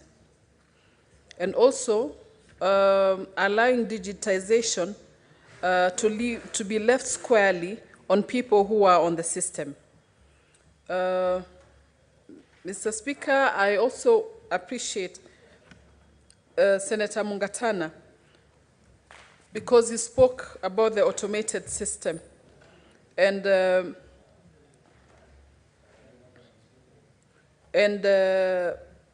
on criminal liabilities, that there should be no limitation for bribes on this one. I thank you, Senator Cherargei, also for your hearty contribution. It was quite a handful. Senator Tobiko also, I do appreciate her, and she commented on the capacity building and actually the necessary capacity building to cure all the county issues. And county assemblies are the first respondents of the oversight. So the IGRTC laboring function to the county government is necessary. My very able chair, Senator Eddie Okech, also had a lot to discuss about and to chip in on this one. So, Mr. Honorable Chair, since I took note of all the contributions of the PFM Amendment Act, I do hereby reply and request for the division to be deferred to a later date, Mr. Speaker. Thank you. Thank you, Senator Hamida. Division on the bill is hereby yes, deferred. Mr. Speaker. I beg to request the. I can't read. Sorry. Very well. Division on it's loud this and particular clear. bill. Yes, to be deferred Senator for the next. Kibwana is deferred to the next Thank you. sitting, Thank you. pursuant to Thank you, Standing Mr. Order Speaker. 66-3. Honorable members, I will further rearrange the standing order so that the order paper, so that we do the bill, the motion by Honorable Senator Cheptumo, which has been long-standing. Clerk, call upon that particular order so that Senator Cheptumo can prosecute.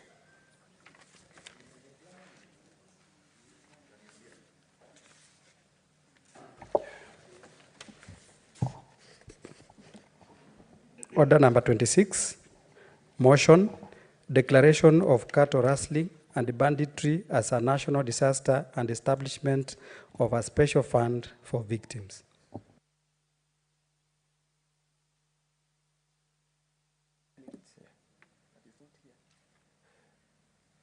Yes, before Cheptumo, before you take over, the Honorable Senator Recha Mulgor, when this motion was deferred, had a balance of 6 minutes. He is also not in the House, and I will therefore permit then the Honorable Senator Cheptumo, who is the mover, to reply.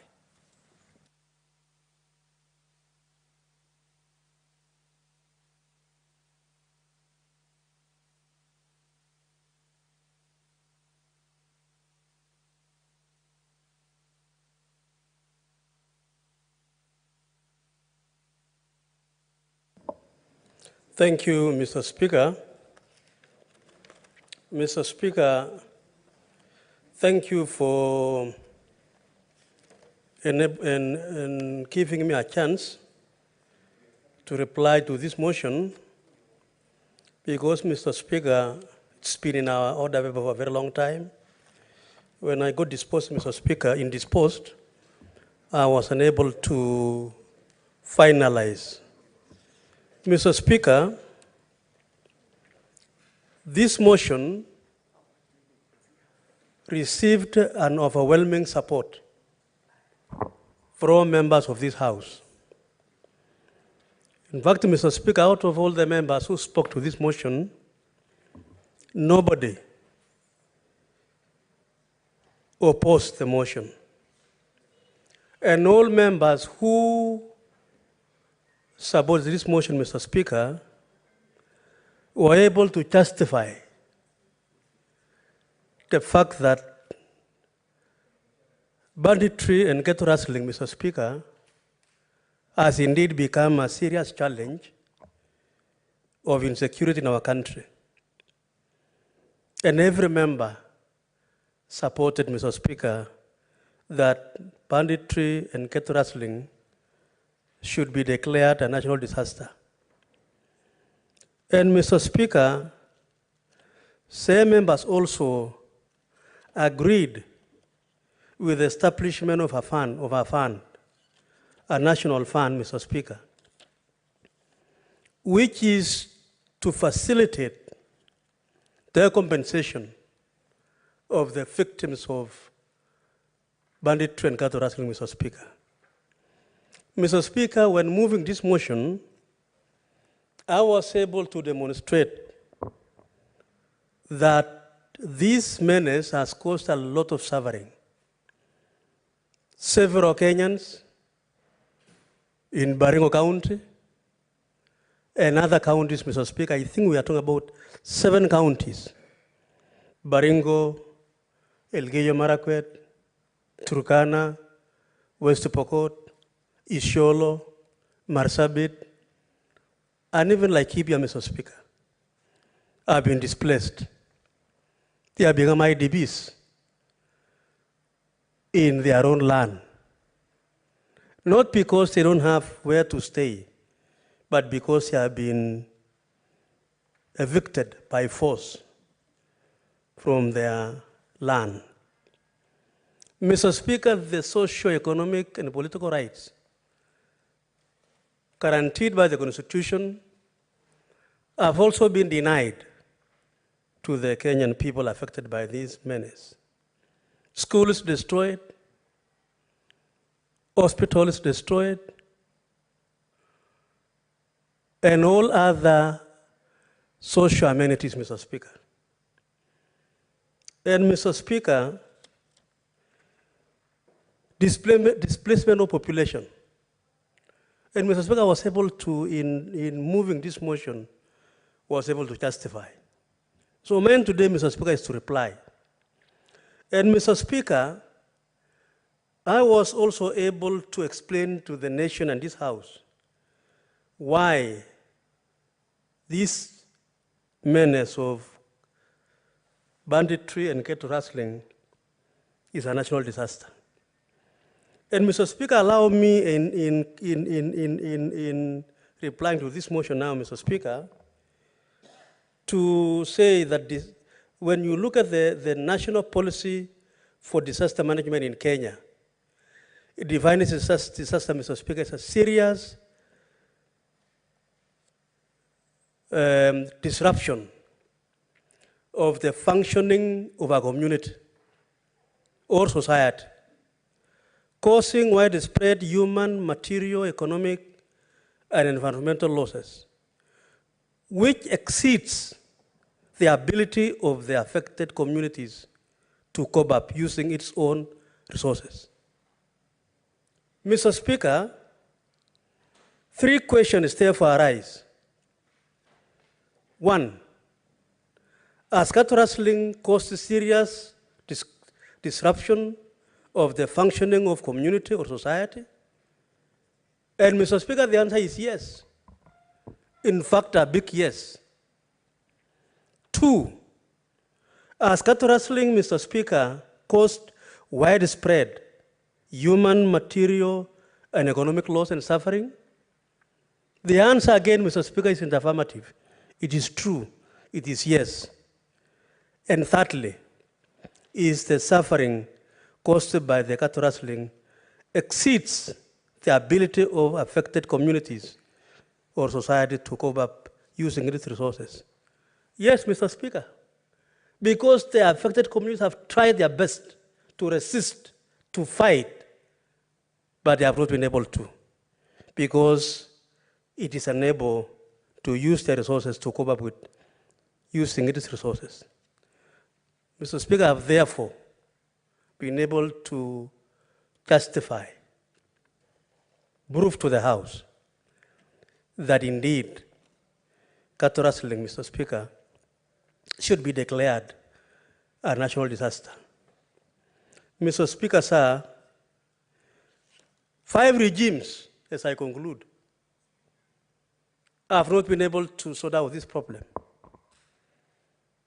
1977, Mr. Speaker, was, as I said, was the first time that the cattle rustling started, particularly in Baringo North.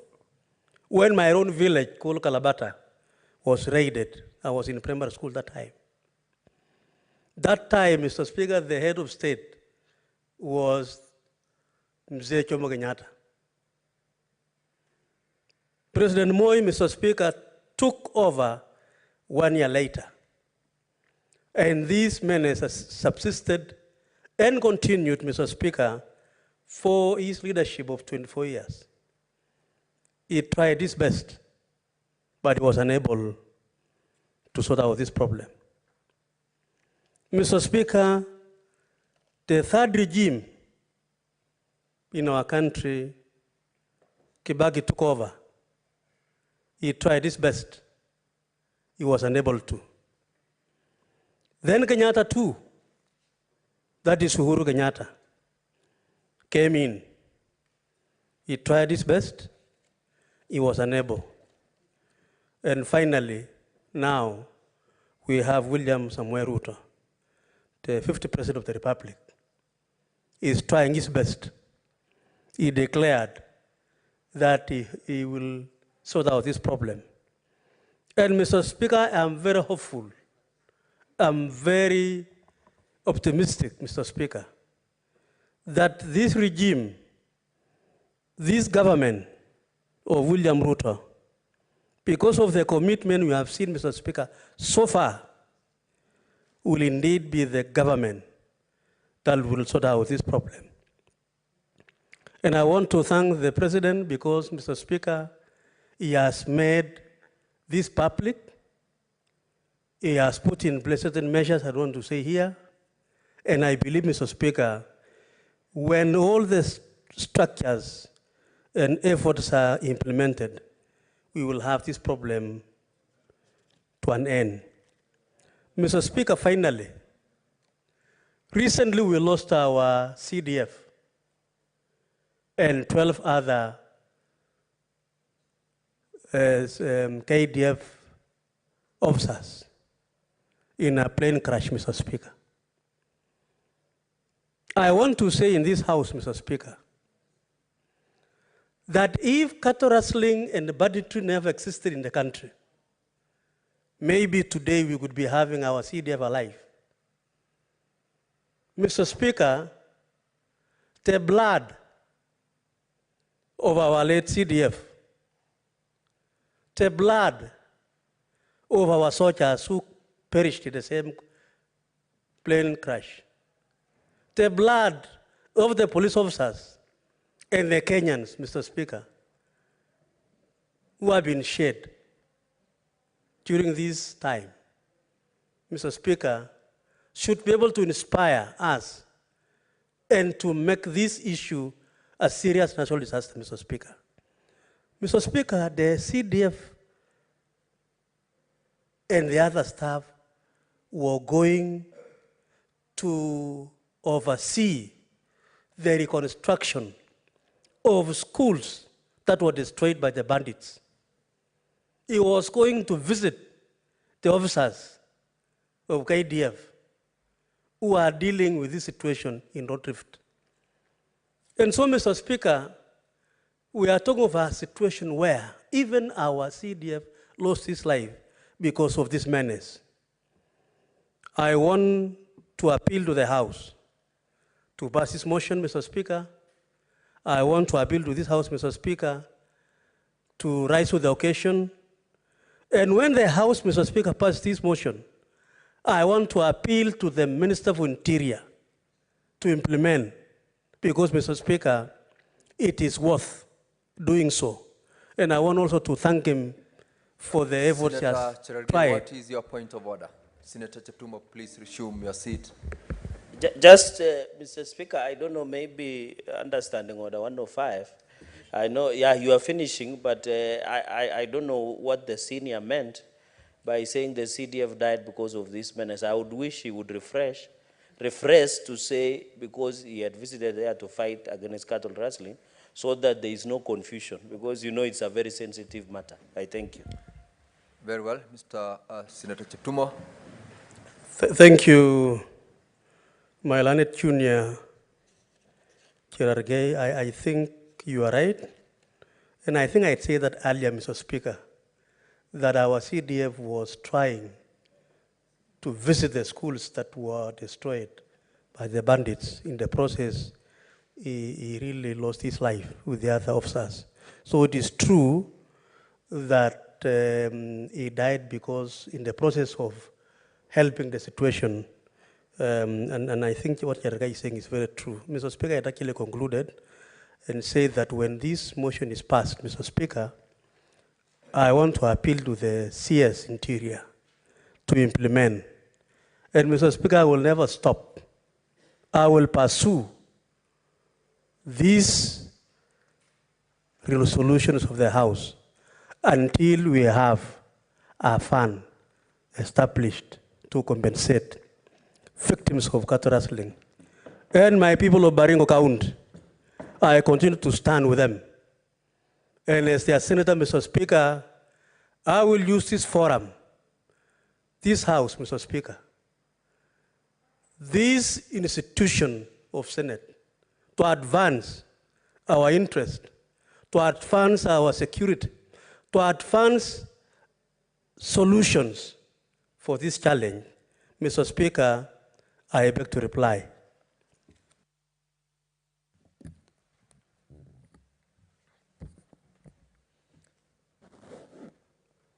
Honorable Senators, I determine pursuant to Standing Order 84-1 that the matter does not affect counties, and therefore I will proceed to put the question. Honorable Senators, I now put the question that, aware that cattle rustling and banditry is a major menace and security threat in the South and North Rift regions and some other regions of the country, concerned that the menace has since left irreparable and negative socio-economic impact, which include but are not limited to increased number of widows, widowers, orphaned children, poverty, displacement of people leading to internally displaced persons, IDPs, disruption of educational health programs and other economic activities owing to the destruction and or closure of educational, health, and other institutions. Further concern that the people living in the affected regions have been denied the enjoyment of their social, economic, and political rights as guaranteed to them under the Bill of Rights as enshrined in Chapter 4 of the Constitution of Kenya. Now, therefore, the Senate resolves that the national government, through the Ministry of Interior and National Administration, and in collaboration with the Council of Governors, 1, declares cattle rustling as a national disaster.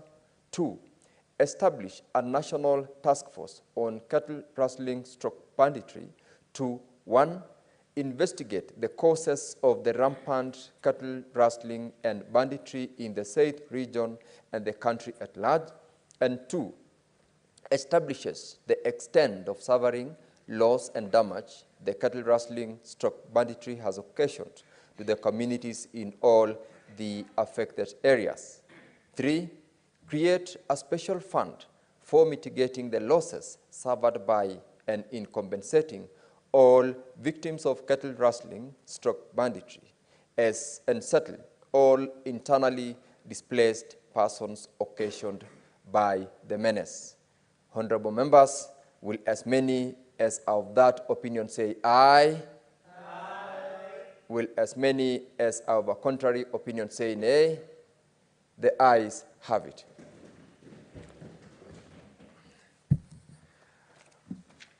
Honorable members, having concluded on that particular motion, we will go back to order number 18. Clerk, call out that particular order number 18. Order number 18, the Constitution of Kenya Amendment, number 2, Bill, Senate Bills number 52 of 2023, second reading.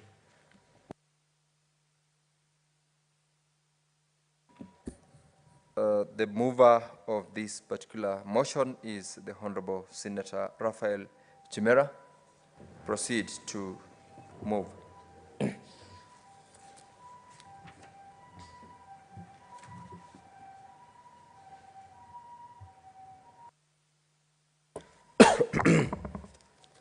Thank you, Mr. Speaker. Mr. Speaker, I move the Constitution of Kenya Amendment number 2, Bill 2023, being Senate Bills number 52 of 2023, Mr. Speaker. Mr. Speaker, let me begin by first appreciating and thanking the immediate former Senator for Trans Nzoia for the thought in attempting to push through this bill during the subsistence of the last term of Parliament, Mr. Speaker. Wherever he is, Mr. Speaker, I want to assure him in a very profound and special manner that his thoughts, his vision, his aspiration, and his ideology into this bill are well captured under Senator Chimera by virtue of this particular bill, Mr. Speaker.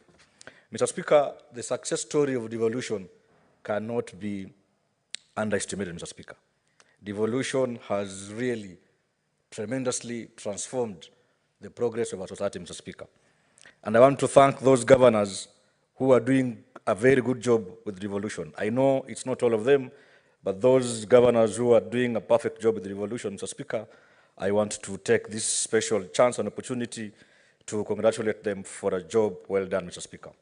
Mr. Speaker, today, as I speak before this Honorable House, Mr. Speaker, the people of Mavirivireni, Kazandani, and Movumbo in Kwale County are set to enjoy, since independence, Mr. Speaker, the first tarmac road in that particular locality, Mr. Speaker, thanks to devolution.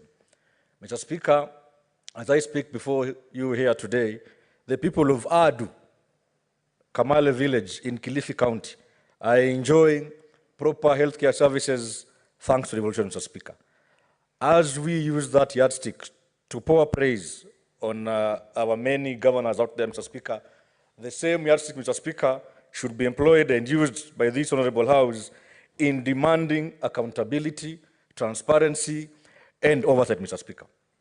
Mr. Speaker, this bill seeks to amend Article 99, Sub-Article 2, and Article 193, Sub-Article 2 of the Constitution, as well as Section 24, Subsection 2, and Section 25, Subsection 2 of the Elections Act, merely to provide that a person who has served his full term as governor shall not be eligible to be elected as a senator or a member of the county assembly.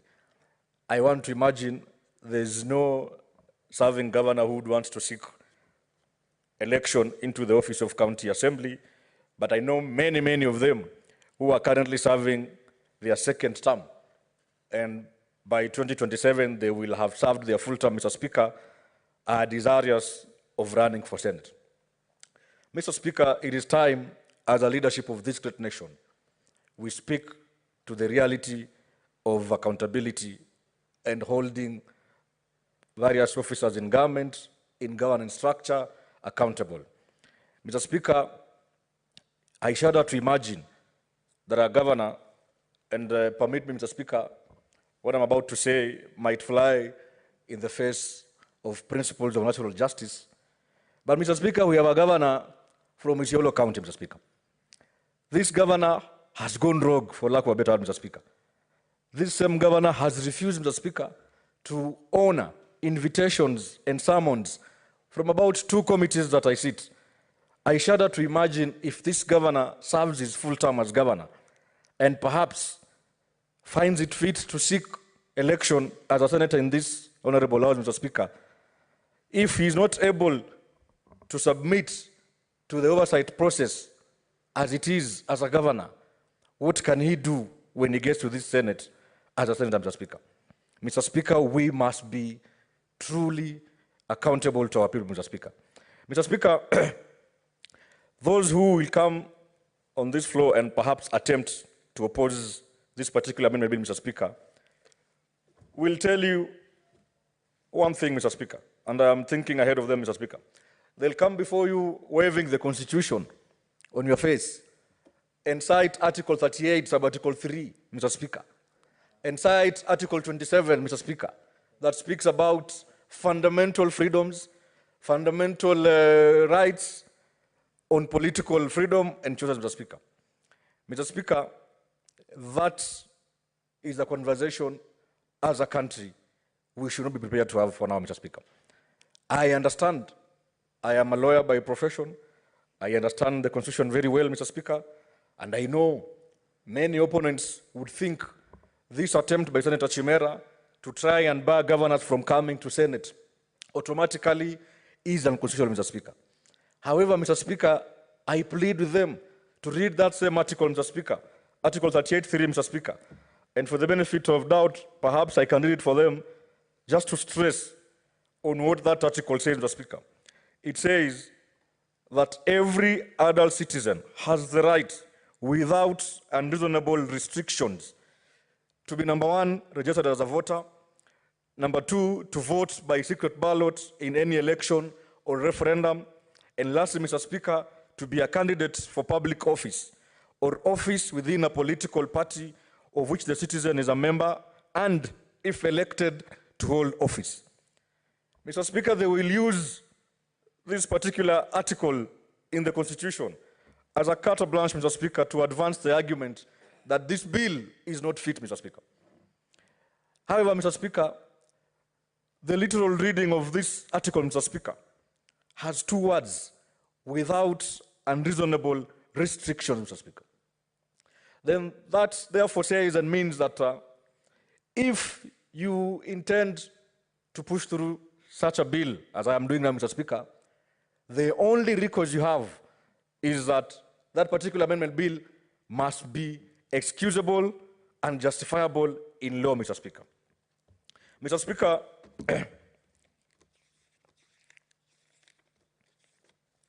this particular bill, Mr. Speaker, in my well-considered opinion and view, the proposed limitation that seeks to bar governors from running for Senate and our county assembly, Mr. Speaker, is reasonable and justifiable as it is limited to the offices which directly exercise oversight of our county governments. Mr. Speaker, with all due respect to my colleague senators, I have tremendous respect to Senator from Uasin Gishu, Senator Jackson Mandago. I have a lot of respect and admiration to Senator Ali Roba. And equally, I have tremendous respect. And of course, I benefit from the very amazing wisdom from the Speaker of this House, who also served as a full-term governor, Mr. Speaker. But what I'm saying, Mr. Speaker, is that even this law, if we pass it today, Mr. Speaker, will not apply retrogressively, Mr. Speaker. So those senators who are already sitting in this Senate as former governors have nothing to worry about, Mr. Speaker. But then the question, Mr. Speaker, is this. Out of respect for colleagues, and allow me, in Swahili we say kutohoa, Mr. Speaker, I will attempt to coin a new word. That colleaguism we have in this House, Mr. Speaker, it is impossible. It is impossible to allow a sitting senator to come before any oversight committee of this House to answer to questions during his tenure as governor in his particular area of jurisdiction, Mr. Speaker. Mr. Speaker, there is a Latin saying that says, nemo judex in causa sua, that no one can be allowed to be a judge of his own cause, Mr. Speaker. Mr. Speaker, Article 96, sub-Article 3, if my memory serves me right, Mr. Speaker, of this Constitution, vests a lot of power and authority in the Senate to protect our counties and to carry out oversight function, Mr. Speaker. I know there's a debate ongoing currently, silently amongst us as senators, on how and the manner in which we intend to carry out this function, the oversight function, Mr. Speaker. And I know I don't want to go much into that because it is not material to this bill, but I just want to remind my colleague senators that what we seek to do here is in the law, is in the Constitution, and our mandate is just purely to oversight people who are in charge of management of public funds, Mr. Speaker. Mr. Speaker, I shudder to imagine that somebody who served as a full-term governor appears before a committee he sits as a member, a committee he chairs perhaps, and there are questions as to the misdirection, misapplication of finances under his watch, and then you expect there will be no conflict of interest from that particular individual, Mr. Speaker. Mr. Speaker, I have spoken to many people, Mr. Speaker. And Mr. Speaker, the last conversation I had was from a very senior colleague in the profession. He's actually a senior counsel. And he asked me one simple question, that Senator Chimera, why are you seeking to limit your future political choices? Mr. Speaker, without the fear of any contradiction, Mr. Speaker, I want to say that even if, God willing, I become governor of the great county of Kwale, I will serve my term and go and serve the people of Kwale and the people of Kenya in another capacity and not as a senator, Mr. Speaker. In any case, all I'm asking, Mr. Speaker, is to give us a cooling period of about 5 years so that the Senate is able to look into audit issues raised against that particular county, have them looked into in a very impartial manner without being afraid it is a colleague senator who is supposed to answer those questions, Mr. Speaker, so that at the end of the day we end up achieving what I call real, tangible, and results-oriented oversight, Mr. Speaker. Mr. Speaker, I also wish to thank the Committee on Justice and Legal Affairs for their time in going through this bill. I am a member of that particular committee, Mr. Speaker. We took time and we went round counties, especially Mombasa County, in form of public participation, Mr. Speaker, just to receive feedback from the people over this bill, Mr. Speaker. And Mr. Speaker, the people of Mombasa spoke very loudly and clear. In fact, I was shocked that the proposal was that if a governor serves his full term, he has no business even seeking the position of a village elder in his will, Mr. Speaker.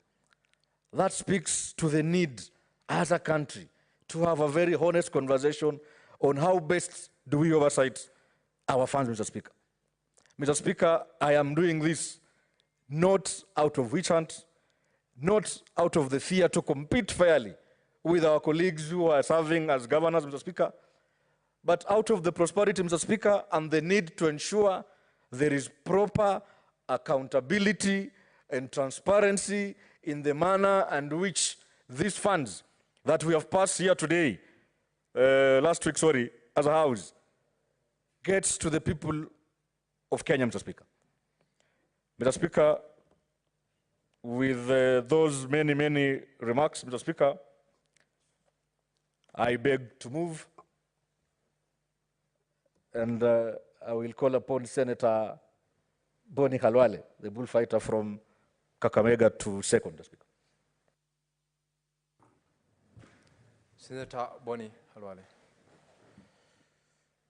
Thank you, Mr. Speaker. Mr. Speaker, it is now 12 years since we promulgated the Constitution of Kenya 2010. And Mr. Speaker, not promulgated, but started applying it in its current form. Mr. Speaker, we have had the election 2013, Mr. Speaker, 2017, 2022, and soon we're going to have the election 2027. We would only be dogs if we have not learned any lessons during this period that we have applied. I am one of the proponents of us doing a total audit of the entire Constitution so that where it has been good, we continue, and where it has been bad, we discontinue. And during that exercise of discontinuing where it has been bad, we replace it with something better. And where, Mr. Speaker, it has been good, we make it even better. That is all that audit is supposed to do. I therefore proudly stand in my place this afternoon to strongly support the proposal by Senator Chimera. In fact, if this motion is carried, then it will be a win for the youth of this country. Through their young colleague, they'll have proved that if you send a young senator to this house, they make a difference. Number two, it's going to be a win for integrity. Senator Chimera is still looking for support up to and including being elected for the first time. But because he's cut off fabric of integrity, he's saying, I'll put my foot down so that integrity can have its place in this Republic of Kenya. Mr. Speaker, this is not a theoretical proposal. We already have a case where the former, not the former, the current governor of Bungoma has served for 5 years as a speaker. So it can happen. Number two, the current speaker of this house is an immediate former governor. He's serving. So it is happening. Number three, Senator Mandago and Senator Ali Roba are serving. So we are not in the realm of theory. We are in the realm of reality. Are you telling me, Mr. Speaker, that while Speaker Lusaka was seated where you are, with those immense powers, there were no questions of oversight, begging from his tenure in Bungoma? Are you telling me there are no such questions emanating from the county of Mandera, county of Washinigishu, and the county of Kilifi? They're there. And therefore, the only goodbye, the only hi we can tell the four distinguished leaders that I've mentioned above is that nothing personal. When this law will be applied, the principle of application will be the usual standard. You don't take laws backwards, as the mover of the motion has said, and which is the principle that governs lawmaking all over the world. Mr. Speaker, it is not possible for a report that has found a sitting speaker culpable in matters of integrity arising from his tenure in office when he was in his county to find its way on the floor of this house. We don't want to pretend. It cannot. Number two, if that senator moves on and becomes a chair of a committee, he cannot put his own neck, as they say, on the guillotine. So we are doing hygiene of making the integrity of a person who becomes speaker, who becomes a senator, to be higher than that one of the wife of Caesar, as they say in literature. I therefore want to request this House, and more importantly, the whole country, that we must make this amendment. We would like integrity to be the standard in this country. I have a personal disclaimer to make, that I have served this country faithfully for many years as a doctor of medicine, worked in Nairobi, worked in Kisii, worked in Kakamega, worked in Msambweni, where Chimera was born round about the time I was practicing medicine there. Mr. Speaker, I've served in Mombasa, and I've served as an MP, I've served as a senator twice, and I'm hoping, God willing, I'll have an opportunity to serve at yet another level. Mr. Speaker, if the country can have that kind of confidence in you, then you owe them. You owe them service, you owe them integrity. I want to make it very clear that, God willing, if I was to become the governor of any county in this country, and the great county of Kakamega in particular, that will begin my journey of exiting from politics. There's no political hygiene. Somebody climbing to the highest seat in a county, then starting to scramble back to compete with people who are now building their careers. It's tantamount to taking your child to a nursery school, kindergarten, primary school, high school, and then when the guy qualifies as to go to is ready to go to the university, we tell him, wait a minute, we want you to go back to class 8 so that you receive the exam. Mr. Speaker, the worst that could have happened if the mover of the motion had said they be barred completely. He's only saying they cool for 5 years to allow any mess that might have taken place in their office to be sorted out. With those many remarks, Mr. Speaker, I strongly second this motion.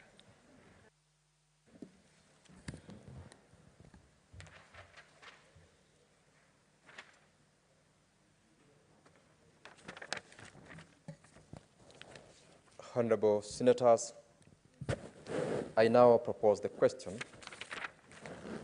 that the Constitution of Kenya Amendment number 2, Senate Bills number 52 of 2023 be now read a second time.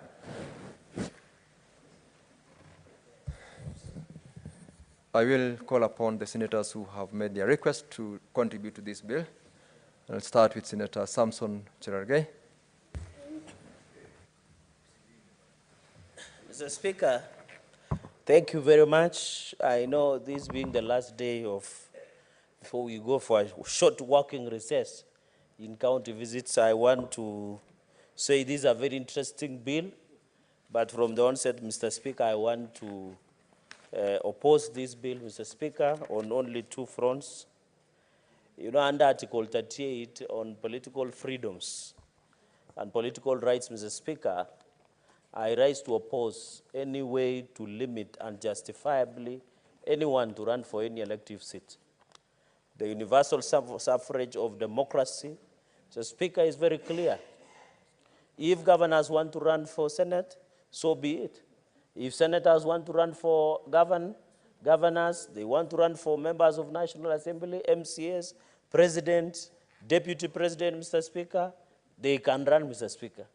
Because in the upshot, if somebody today is a cabinet secretary and wants to run for presidency, and National Assembly has audit queries against him, should we prevent him or her? No, Mr. Speaker. This bill, while it is noble, it undermines the freedom of rights, Mr. Speaker, because when you look at limitation of rights under Article 24, you cannot limit rights unjustifiably. Article 38 on political rights, there must be justification reason as to why you deny a particular right. Let governors have opportunity to run for whatever seats they want. I saw the former governor of Busia, Sospita Ojamong, ran for an MP of Teso North constituency, Mr. Speaker. I know of even a former senator, the late Godliver Omondi, also ran for a member of county assembly. We should not fear political competition. Let governors run for the seats they want, including, but not limited even to presidency, Mr. Speaker, sir. I know, Mr. Speaker, in a fair competition of politics, we must ensure the tenets of democracy under Article 10, under Article 38, under Article 24, Mr. Speaker. Everybody has a right to run for any seats that they wish to run for. We should not limit at any given time. And Mr. Speaker, we can never be a prescriptive nation. We should not pass laws based on prescription. Mr. Speaker, I sit as the Vice Chairperson of Senate Public Accounts Committee. Let's assume that our committees function optimally, although we have a challenge, and you are aware that in this Parliament, Mr. Speaker, the joint services has more money than Senate.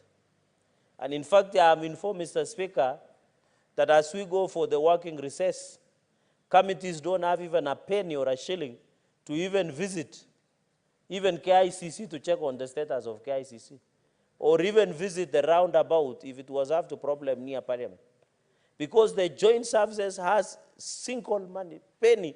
They have a lot of money than the Senate and National Assembly combined, but you don't know what they are doing with it, Mr. Speaker. We wanted to do county visits. How can we have value if we cannot visit Bomet and look at the county projects? How can we have value if we cannot go to Nandi and see the stall projects that Governor Sang is presiding over? How can we visit Mama Lucy Kibaki, where mothers are being detained because they have given birth to newborn babies, but they cannot pay the hospital maternity fees, Mr. Speaker. How can we visit Kisii and see Kisii County Referral Hospital? The other day, Mr. Speaker, courtesy of your office and allocation, we were able to visit Isiolo. And we were able to get the first-hand information on what money, Mr. Speaker, when we fought here, the mediation, when we sent the mediation from this, we wanted 415 billion to counties. We wanted value for that money. So how can we be allocating counties money for 15 billion? It was reduced to 441 billion, Mr. Speaker, yet we cannot have enough administrative resources to oversight the same resources and projects that. Mr. Speaker, this is sad to many committees that they will not be even to sit, even afford water in their committees, Mr. Speaker, afford logistical support. And we are not saying we should be given resources to travel outside the country. What we need is the resources and committees. And that is why I'm coming to the point. The reason Senator Chimera has proposed in this bill, Mr. Speaker, that people who are governors should not be senators is because of their own audit reports. Like, for example, the senators that are senators who are governors, Mr. Speaker. For example, if we were to resource our committees, such that by the time an election of 2027 is done, the Public Accounts Committee has considered the audit report of 26-27. Then the governor who is serving second term, like Bungoma governor, can run for Senate and come here, Mr. Speaker. That is the point that we are trying to say, that it is our own making. We are shooting our own foot, Mr. Speaker. Because we cannot be saying the reason we don't want governors to cool off for 5 years is because of the audit queries. Yet our committees are being crippled. We are parliament, Mr. Speaker. We appropriate the money to other arms of government. Why don't we appropriate our money to ourselves, but the joint services and PSC find it wise to keep the money at joint services as opposed to giving money to the Senate? In fact, what we should be discussing is getting financial autonomy of the Senate and National Assembly.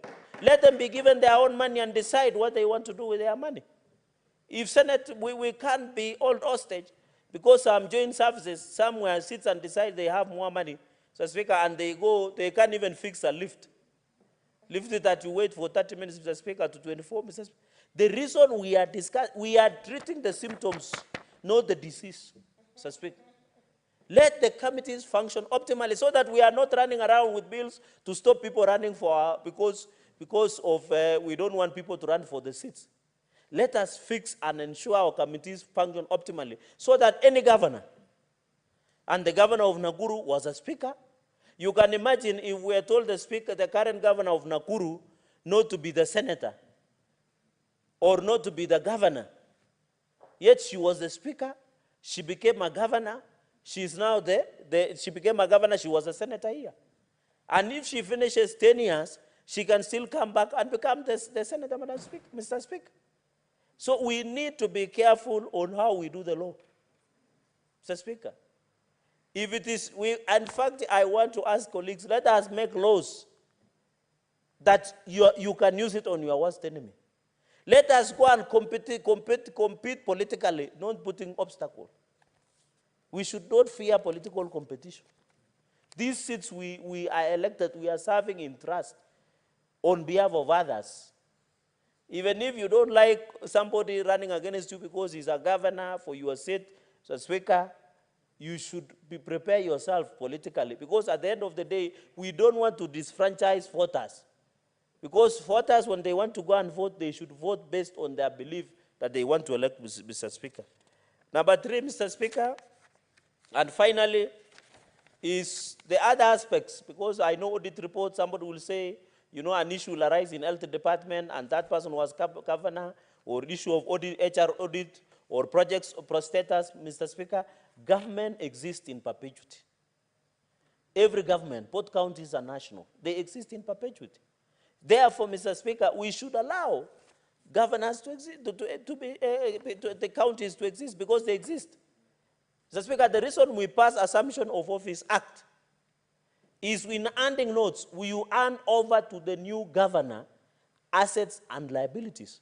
And that is why in county public accounts and county public investment, we invite the sitting governors because government exists in perpetuity.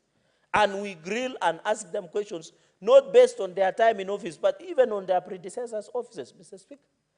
But only if they are culpable. And Mr. Speaker, the cure is in the Constitution. And I hope Senator Chimera is taking notes. Under Article 2265, personal culpability can be cured. So if a governor misuses resources, like a number of them, Mr. Speaker, you invoke Article 2265. They are taken to court. They are charged. And the Constitution envisaged what Senator is trying to achieve by saying if you are elected a governor and you misuse and abuse your office, you will be held personally culpable. So we cannot subject a person to principle of double jeopardy. Because if we are saying, if a Governor X runs for Senate and EACC are investigating him, then we come to Parliament and again subject him to the legal hurdle of not being elected, Mr. Speaker, and there is presumption of innocence. We are subjecting that individual or those individuals to principle of double jeopardy. I know the reason they are saying is because corruption in counties. How do we cure? We make sure National Assembly appropriates more funds to EACC to fight corruption. So that we don't need to come with a prescriptive law to prevent a governor to go and cool off as we audit the governor. We should be giving more resources to the EACC. And you know, even if they don't work, it's a creation of the Constitution, Mr. Speaker. It is a creation of Constitution. It is us to give resources to EACC to do their job. And DCI. I saw members of National Assembly the other day, out of their own selfish interest in quotes, they decided to increase their own money of CDF. From 130 million, they have added themselves 30 million. So each and every member of National Assembly through CDF will be getting 160 million. Why then do you give money to EACC, DCI, to have capacity to fight corruption? And that is what we are just saying, Mr. Speaker. This bill, while intended, and I agree with the industriousness of our in-law, because Senator Chimera is our son-in-law from Nandi, and we gave him our daughter with the necessary customary approvals, Mr. Speaker. And we are happy he's growing in stature and wisdom. But on this one, Mr. Speaker, he misfired with a lot of tremendous... I wish he would have played the Russian roulette, but on this one, he is firing blanks, Mr. Speaker. No pun intended. The point, and you know the young people tell him, "Nuku finish kumalo," Mr. Speaker. Because at the end of the day, let us allow Senator, miracle Senator, who is seated behind me, Senator Karungo Adhangwa, the distinguished chairperson of roads, transport, and infrastructure, and is doing a fantastic job. And the senator with the highest number of votes in the Republic of Kenya, Senator Karungo Adhangwa. Njamba, sijui Njamba of which area? Mr. Speaker, he was an MCA, he was a CCM. People wanted to impeach him. You can imagine if this law existed, he would not have run to be a senator, a miracle senator of the great people of Kiambu. So I want to ask my brother, with all tremendous respect, can we withdraw this bill and redesign? I know the intentions, the principle, and Senator Chimera is a good friend, although among senators he's not so good friend, he's the chair of another caucus. But what we are just saying, can we negotiate so that Senate does not appear that we are fighting any section, like we are fighting governors? You know, governors, people have started misinterpreting his law, Mr. Speaker, that we are fighting governors by preventing them from running for office of an MCA or Senate, Mr. Speaker. What's your point of order, Senator Chimera? Mr. Speaker, I rise under Standing Order 105, Mr. Speaker. Is Senator for Nandi, Mr. Speaker, in order by referring to Senator Chimera, myself here, as being chair of a caucus in this House, Mr. Speaker? I am not aware that I'm a chair of any caucus, Mr. Speaker. Senator Chirega, could you just confirm which caucus the Honorable Senator Chimera chairs? So, Speaker, caucus is not defined in our standing orders, but it's just a meeting of like-minded. It's the caucus of female women senators in this House. We know, Mr. Speaker, and that's why he's laughing heartedly because he knows he is leading a battalion, and he knows the reason I don't want to go to details. Let me conclude. You should just be listening to Solomonic wisdom as I dispense free of charge and on pro bono basis, Mr. Speaker. The final point, Mr. Speaker, that I wanted to make, let us not appear that we are fighting governors. Let us fight governors based on audit and what they are doing with the money, 441 billion that we are allocating to counties. So, Speaker, although I'm sad, can you believe the national budget, national executive budget is 4 trillion? But we are only, Mr. Speaker, giving 401 billion. That is around 10%, Mr. Speaker. It's not even 15% to counties. So let us make laws that strengthen the issue of oversight. Let us see money that goes to Bomet County as value, to Nandi, to Kisii, to Kiambu, to Lamu, to Turkana, to Tana River, Mr. Speaker, so that we see the value that we have. But this one, this amendment to the Constitution is a threat and undermines an individual political rights, Mr. Speaker. And that is why I want to ask Senator Chimera or this bill, if you are a minister in a national executive and you are presiding over a ministry and you want to run for presidency, will we say also you cannot run for presidency because you are a minister, wait for 5 years because we are still auditing your ministry, Mr. Speaker? Can we say that? Senator Lusaka, who is the current governor, sat in your seat as the Speaker of the Senate, yet we were looking at the audit queries during his tenure, Mr. Speaker. So we must, Senator Kingi was a governor in Kilifi. We are doing these things in good faith, Mr. Speaker. I know Senator the seconder said, as the Speaker, they have enormous power. I have said in fact, there is no day Senator Kingi, Speaker of the Senate, when we are considering Kilifi County audit queries, has called us to say, I don't want this audit to be looked at. Because we are leaders and all in trust, Mr. Speaker. While I thank Senator Chimera for bringing this proposal, it is well intended, but, Mr. Speaker, as they say, Mr. Speaker, in their own words of governance and democracy, let the people decide. Vox populi. That is what Kenneth Matiba said. Those who are what the people say, let the people decide. Let us not decide for the people, Mr. Speaker. And that is why, as I end, Mr. Speaker, in the following remarks, that we must, as a country, push for more value in Kilifi County. As Peter Tosh in a reggae song, when you look outside the window, do you see anything to smile about? And even Lucky Dube, Mr. Speaker, said in one of his reggae songs, if you are building more prisons than schools, then there is a problem in that society. We should push for equitable and equality society, Mr. Speaker. We should ensure, even as relocation is happening in Mathare of 30 meters in riparian rights, Mr. Speaker, we must also not punish the Wananchi who live there, but we must punish the people who approve for Wananchi to live along the riparian rights lands within our cities, and especially in Mathare and other parts of this secret city, Mr. Speaker. With those very, very remarks, Mr. Speaker, I beg to reject this proposal and wait for the amendments. Either we amend into skeleton version, not to ban anybody, or we reject. With those many remarks, Mr. Speaker, I oppose and reject in total this constitutional amendment bill, but I will buy a drink after this, after rejecting, to Senator Chimera. He knows where to get me. I thank you, Mr. Speaker. Senator Gloria Orwoba.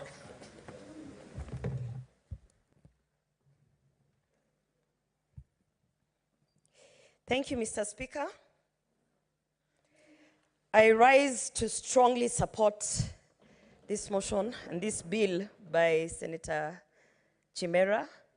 Mr. Speaker, not because I want to limit anyone's political career, Mr. Speaker, but I think there's one thing that we must start understanding, that every industry, every single industry that exists on this planet has got rules and regulations, Mr. Speaker, except politics.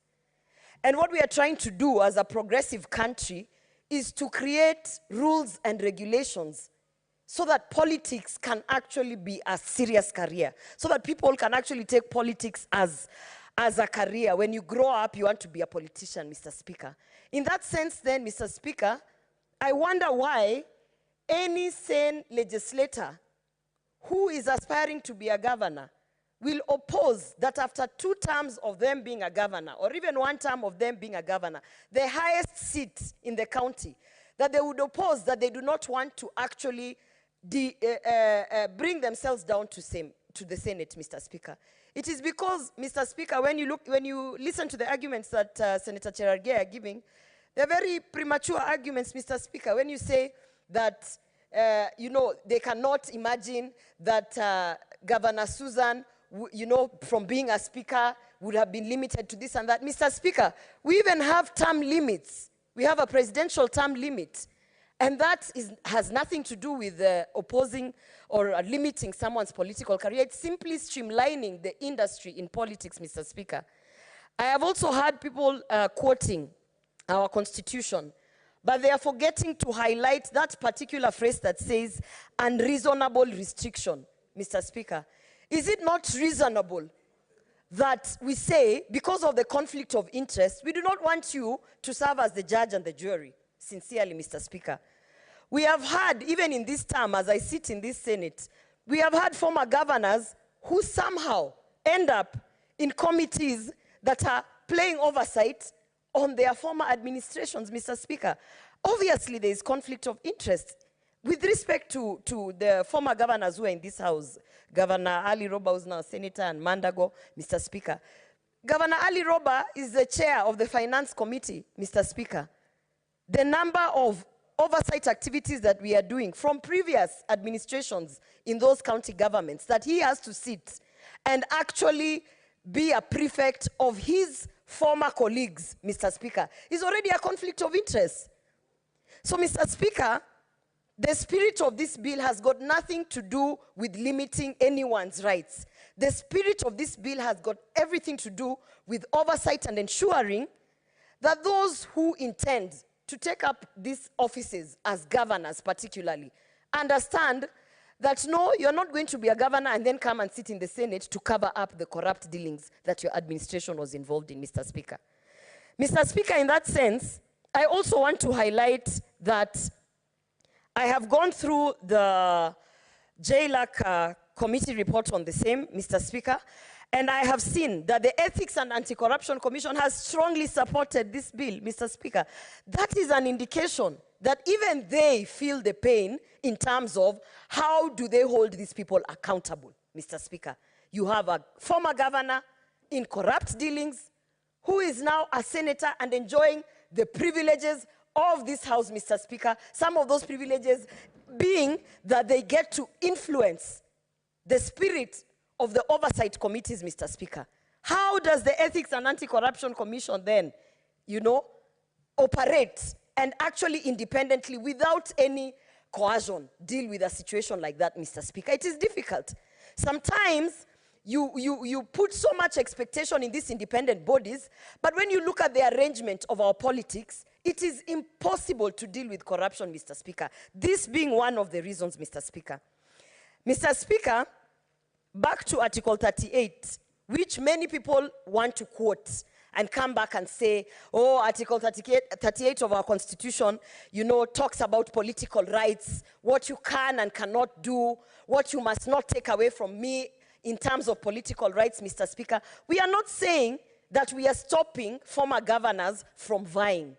We are saying, just as we are talking about the term limits of the presidential candidates, Mr. Speaker, or the gubernatorial candidates, we are saying that we are putting a limitation that immediately after your tenure as a governor, Mr. Speaker, you have to cool off for 5 years, so that you do not have a chance or an opportunity to go to the Senate or to go to the county assembly to meddle with the affairs of your corrupt dealings to ensure that the oversight arm does not get to you, Mr. Speaker. Mr. Speaker, I want to say that I've heard also Cherargei say that you might say that governors are not immune to oversight after they leave the office.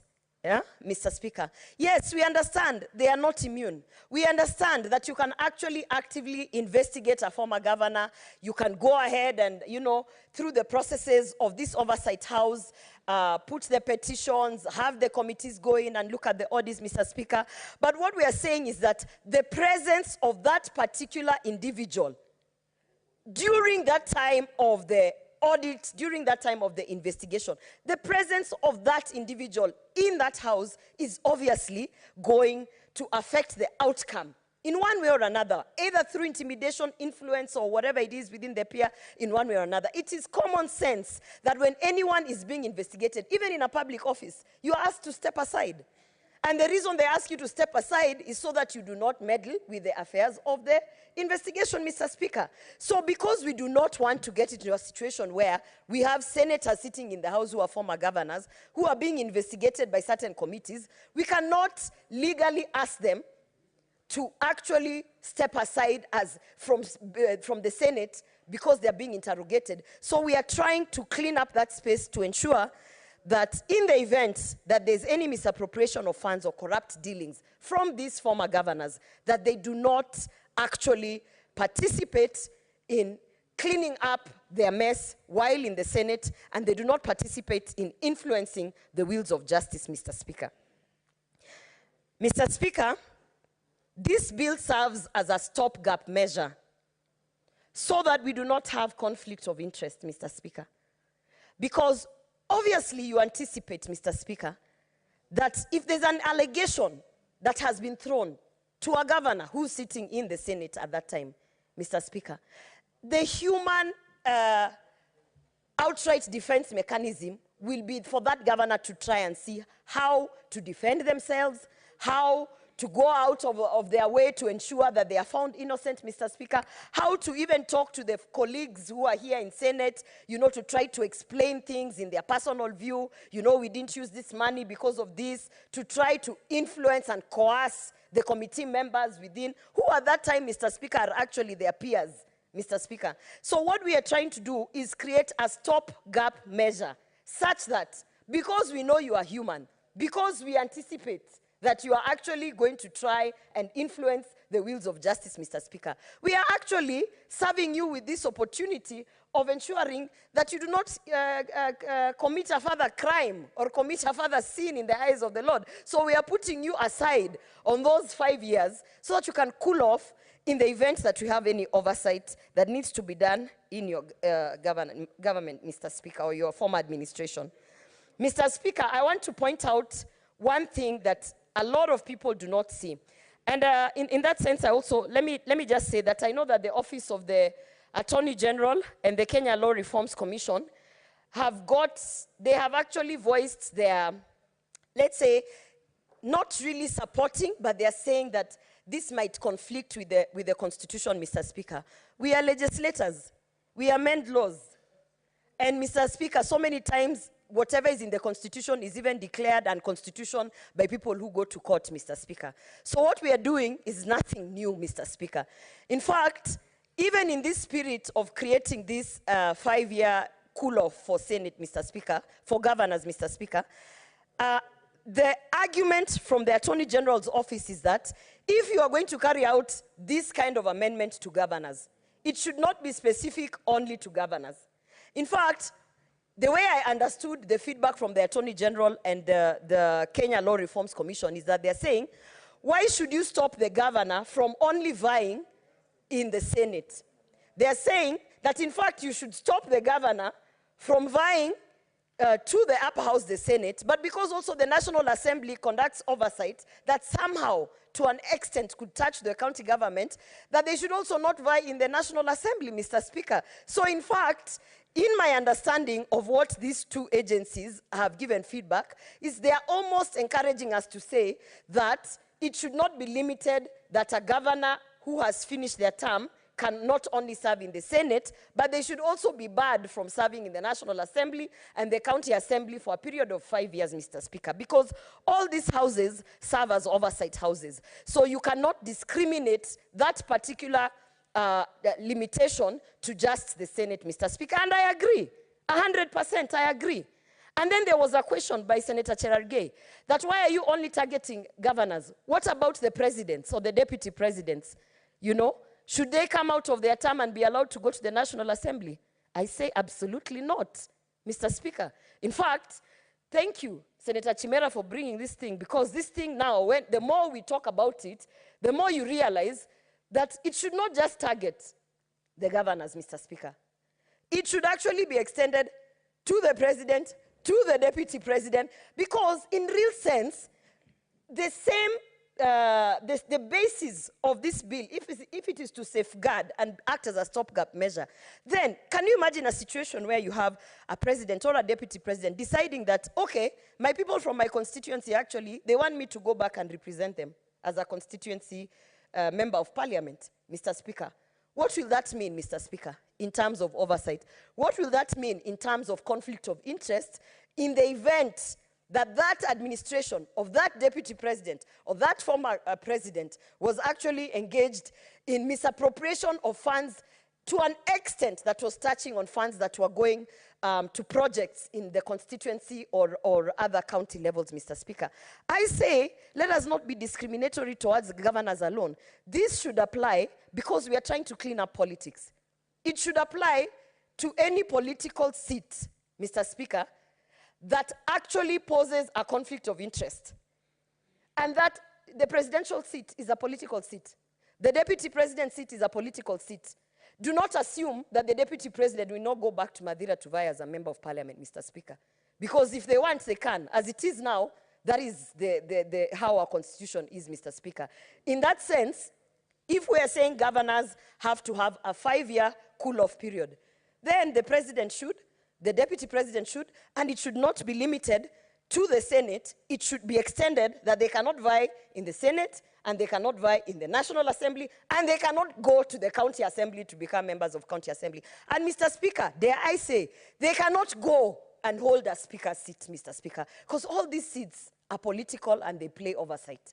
So I dare say that this is just, Senator Chimera has just scratched the surface and actually opened a can of worms. And whether we want to just ignore this because some of us, I know that Senator Cherargei is actually going to vie as the governor of Nandi, Mr. Speaker. And I'm sure because he knows he's very young, Senator Cherargei is actually younger than me, Mr. Speaker, and I'm sure he has foreseen that he will probably only serve 1 term in Nandi. And therefore, Mr. Speaker, I am very sure that the sentiments that he brought to the floor of the House is because he knows after 5 years, he needs to go back somewhere in the politics. And that would mean that he has to either come back to the Senate or to the National Assembly. Because, Mr. Speaker, not that he's not a political heavyweight, but in Nandi, as a politician, at the age of 38 going up, 40 and above, you've expired, Mr. Speaker. Nandi is one of the counties that has the youngest legislators, the youngest. That is where everyone at 40, Mr. Speaker, they start looking at you as an old wise man who should go to the Senate. So I'm pretty sure that in Senator Cherargei's calculations, he is very well conversant that he can only serve 1 term in Nandi. And therefore, as a governor, and therefore I'm sure he knew that he has to oppose this thing, because if this thing passes after his 1 term, starting 2027, Mr. Speaker, after 5 years, Senator Cherargei has expired. And you know, that 5-year cooling period, if you are not too young, you automatically fade out of the political scene. So as he was giving his sentiments, I actually was empathizing with him because it was more from a selfish perspective, Mr. Speaker. Having said that, I want to say that thank you, Senator Chimera, for having the balls to bring this, having the courage to bring this to the floor of the House, because, Mr. Speaker, this House is very intimidating, Mr. Speaker. And I want to thank him for actually deciding that he will go forth with this, whether or not he'll be supported. And you have my support. I think this is a good idea, and I hope we see it to fruition. Thank you, Mr. Speaker. Thank you, Senator Arwaba. What's your point of order, Senator Karungo? Thank you very much, Mr. Speaker. I know Senator Oroba just used the B word.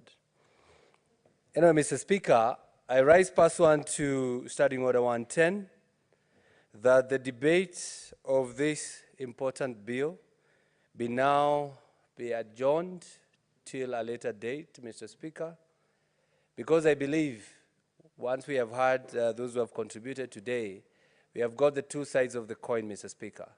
And I believe by adjourning this debate, you give us an opportunity to go consult further. And remember, we are going on recess, so we are going back to our constituencies so that we ask questions and talk to our people, Mr. Speaker, so that when we come back, we'll be able to make an informed decision, and we are going to give the views of our people according to how we are going to collect it, Mr. Speaker. So I urge that the debate be adjourned until a later date. I invite Senator, my good friend, we are both Catholics, the Senator of Busia, Senator Okia Omtata, to second me. Mr. Speaker, sir, I am more Catholic than the Pope for the knowledge, for the information of Khalwale. Mr. Speaker, sir, I rise to second this motion of adjournment because the matter we are dealing with concerns an amendment to the Constitution, an extremely weighty matter that demands that the House be full, everybody be given a chance to contribute to it, and also, as my friend, the Senator of Kiambu has said, people go home and reflect. We have had the opening shots. We have had opening shots on both sides, and we need to go and digest them. Then when we come back here, we come in with big guns so that we can do justice to the motion. I second. Thank you, Senator Omtata. Honorable Senators, I find merit in the motion, and I now want to propose the question that the debate be now adjourned. I will allow 3 minutes for members to debate on this request in the motion.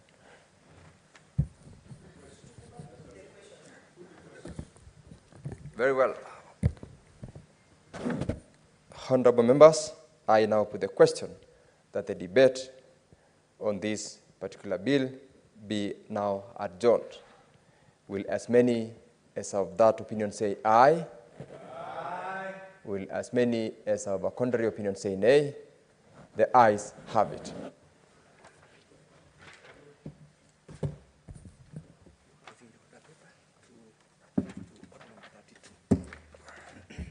Now, having heard that debate adjourned to the next sitting, we will rearrange the order paper, and we will deal with order paper, order number 32. Yes. Call out order number 32, clerk.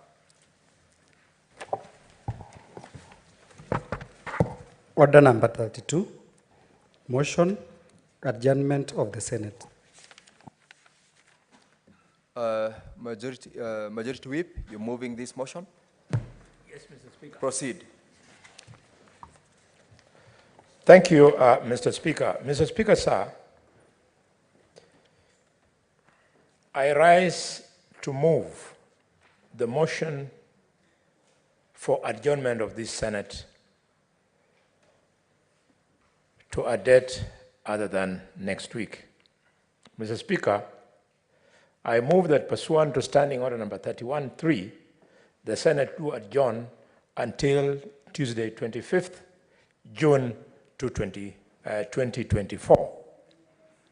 Mr. Speaker, Standing Order number 31 says that except for the session commencing immediately after a general election, regular sessions of this Senate shall commence on the second Tuesday of February and terminate on the first Thursday of December. In subsection 3, it then gives exception and say, subject to what I've just said, the Senate shall continue to be in session and may adjourn for such a number of days as it may determine in its calendar. Mr. Speaker, our calendar is determined, and it shows states that we should go on recess and resume on 25th of June 2024. I therefore move that we adjourn and request the Senator for Draganidi, the distinguished Senator Mofire, to second this procedural motion. Thank you, Mr. Speaker. Thank you very much, Honorable Speaker. I stand to support and second the motion for the majority whip, considering the fact that, Honorable Speaker, we have a marathon engagement as a Senate, as a House, since January. We have transacted very critical, crucial business for this House, and it is the high time, Honorable Speaker, that members should take a rest, considering the fact that, Honorable Speaker, we have torrential rains, which have caused havoc in quite a number of places in this country, and it is important for us, Honorable Speaker, as members of the Senate, to crisscross the county to check on those damages and maybe create some solutions for those the problems that have been caused by those torrential rains. So, Honorable Speaker, I really want to congratulate the majority whip for having brought that motion, and I tender my congratulatory message also to the entire membership of this House for having diligently committed themselves to the business of this House. Senator Mofire, you were meant to second, then if you needed to contribute further to the debate on adjournment, you do it. So kindly. Thank you, Honorable Speaker. Well guided. I second. Honorable Senators, I now propose the question that pursuant to Standing Order 31.3, the Senate do adjourn until Tuesday, 25th June 2024. I will invite members to contribute to this motion on adjournment. I'll start with Senator Mungatana Danson. Mr. Speaker, I want to rise to support this motion. And Mr. Speaker, like I always say, the independence of this House was earned. People imagine that we just go and we come and we go and we come. But Mr. Speaker, in the history, constitutional history of this country, Mr. Speaker, and we were there when the president had absolute power, Mr. Speaker.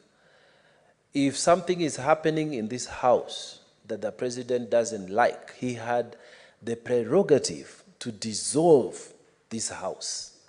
If it was a motion, if it was a bill, if it was anything that he didn't like, he had the prerogative of dissolution of Parliament. And members who have been elected will be sent home until the time the president sees fit that you should come back. So, Mr. Speaker, we should not take it for granted. And we should remind those who are new that we have come a long way. That now Senate can set its own timetable, free from the crutches of the executive. So, Mr. Speaker, we shouldn't take it for granted that we as a House are totally independent and we are able now to go, set our own timetable, go consult, come back when we can continue with the business of this House. So, Mr. Speaker, as we go to our various counties, I want to just take this opportunity to say how grateful I am to the people of Tana River for having elected me and all the contributions and the wonderful people that we have met here. As we go home to consult, and I know very many of us have been going over the weekends, but now we have a longer opportunity to consult, we shall look at the issues that are facing us. Mr. Speaker, one of the major issues facing our county includes the challenge of floods, Mr. Speaker. As we speak, Mr. Speaker, we have people who are still in camps, and it has been a very difficult time, Mr. Speaker. And at some point today, I had wished to speak on a statement concerning water scarcity. Can you believe it, Mr. Speaker, that people have been flooded, pushed into camps, and there is no water in the camps? Mr. Speaker, it's a very interesting situation where the Tana Water and Sanitation Company is not doing its duties. They are not doing what they are supposed to be doing, and people continue to suffer. Mr. Speaker, as we go, we also need to think about the business we have left here. And Mr. Speaker, I really hoped for an opportunity to speak to the motion, but as we agreed, we are adjourning so that we can reflect more. And I would invite my colleagues to reflect on this issue. William Taft, the 27th president of the US, served his presidency, and then he went back to Tennessee and was elected as a senator for Tennessee. The people wanted him to serve. So let's go and think about it. Me and you may not want that senator who was a governor to come and serve here. Let's go and think, let's reflect. What about the people? Why are we only talking about ourselves here? Why should we limit the rights of the people? So let's go and digest this thing again, Mr. Speaker. Bassirou Faye, the president of Senegal, who was elected in place of Ousmane Sonko, the leader of opposition. This young man is so young, and he's going to be serving, and if he goes the way he's going, Senegal now is shining. It's actually coming to the levels of where Kenya is. And Mr. Speaker, I'm speaking with the authority as the head of delegation to the Pan-African Parliament. I know what I'm talking about. This man, he is a celebrated person, only 44 years. Mr. Speaker, let's go and think about it as we go on this spending business.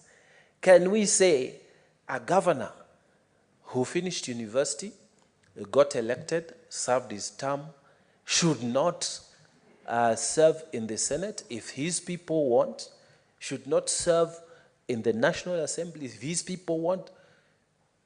Why wait for 5 years? Let's go and think about it, and maybe when we come back, we will be able to persuade each other. And Mr. Speaker, I am one person that will always stand for the expansion of the political space, of the freedoms we have so much struggled for. Things that we were beaten in the streets, thrown around by a restrictive regime, Mr. Speaker. Now, to cramp that space, to restrict those freedoms, I think I will invite colleagues to go and think some more. If governors want to run, let them run. Let the people decide. If MPs want to run for president, for whatever, let us be, talk about an expanded space rather than a restricted space. Mr. Speaker, so I'm just saying that as we go, we reflect on some of these issues that we have left here pending. We reflect on the pending business in this House. Mr. Speaker, with those so many remarks, I want to wish fellow colleagues, fellow senators, a happy short recess, and we be careful on the roads at this time so that we can all come back safely. Mr. Speaker, I beg to support. Thank you, Senator Mugatana. Honorable members, I still have a list of 3 more members who would like to speak to this motion. As you speak, as you contribute, kindly be mindful of the time because of the colleagues who are queued. Senator Karungu Thangwa.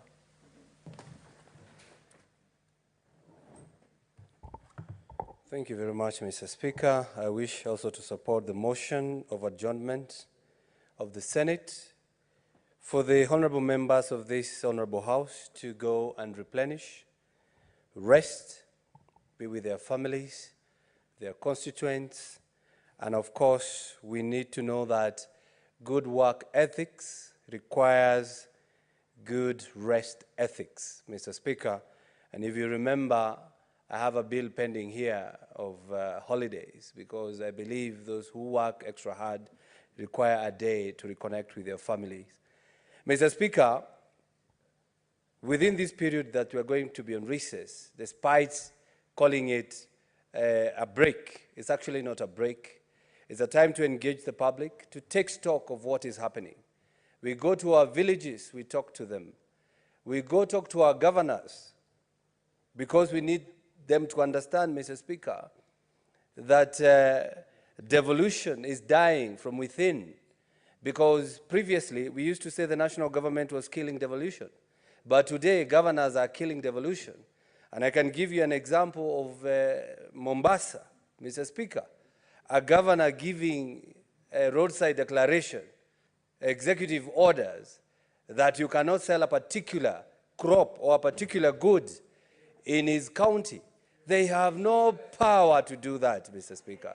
So I think we take this opportunity to go and educate governors also, because no governor has power to give an executive order that goes against any law, that goes against legal ethos, Mr. Speaker. If the governor of Mombasa wanted to ban what is banning, that is Mogoka, he could have just told the MCAs to pass the law. But again, the MCAs or the Assembly cannot also pass the law that goes against the national law. So, Mr. Speaker, I'm saying this is a period of engagement. Because of time, Mr. Speaker, and the Honorable Senator had contributed, can I be heard in...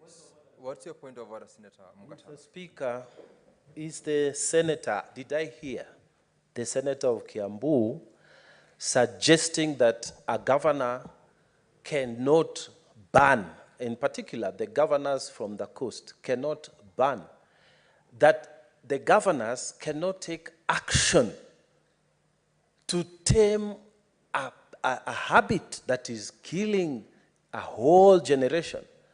Mr. Speaker, did you hear him say that, or suggest that in fact, that what is existing as law cannot be changed? Mr. Speaker, are we saying, is the law for man or the man for the law?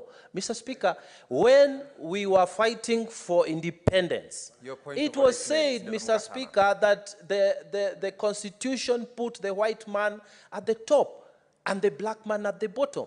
Mr. Speaker, are we saying Senator if Mugata, a law... Your point is made. Your point is made. Resume your seat so that Senator Thangwa can particularly clarify on that. Take your seat. Take your seat. Senator Thangwa.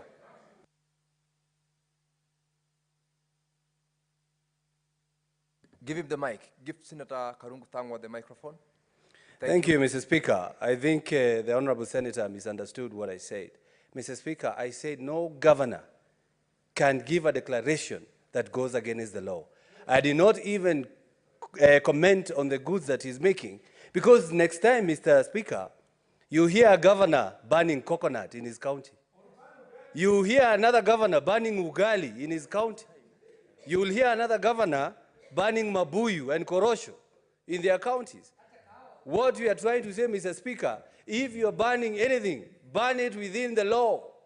Use the law that is there, Mr. Speaker, Senator, and I support this bill. Thank you. Thank you very much. Honorable Senators, it is now 6:30 p.m., time to adjourn the Senate. The Senate therefore stands adjourned until Tuesday, 25th of June, 2024 at 2:30 p.m. I wish you all a restful session.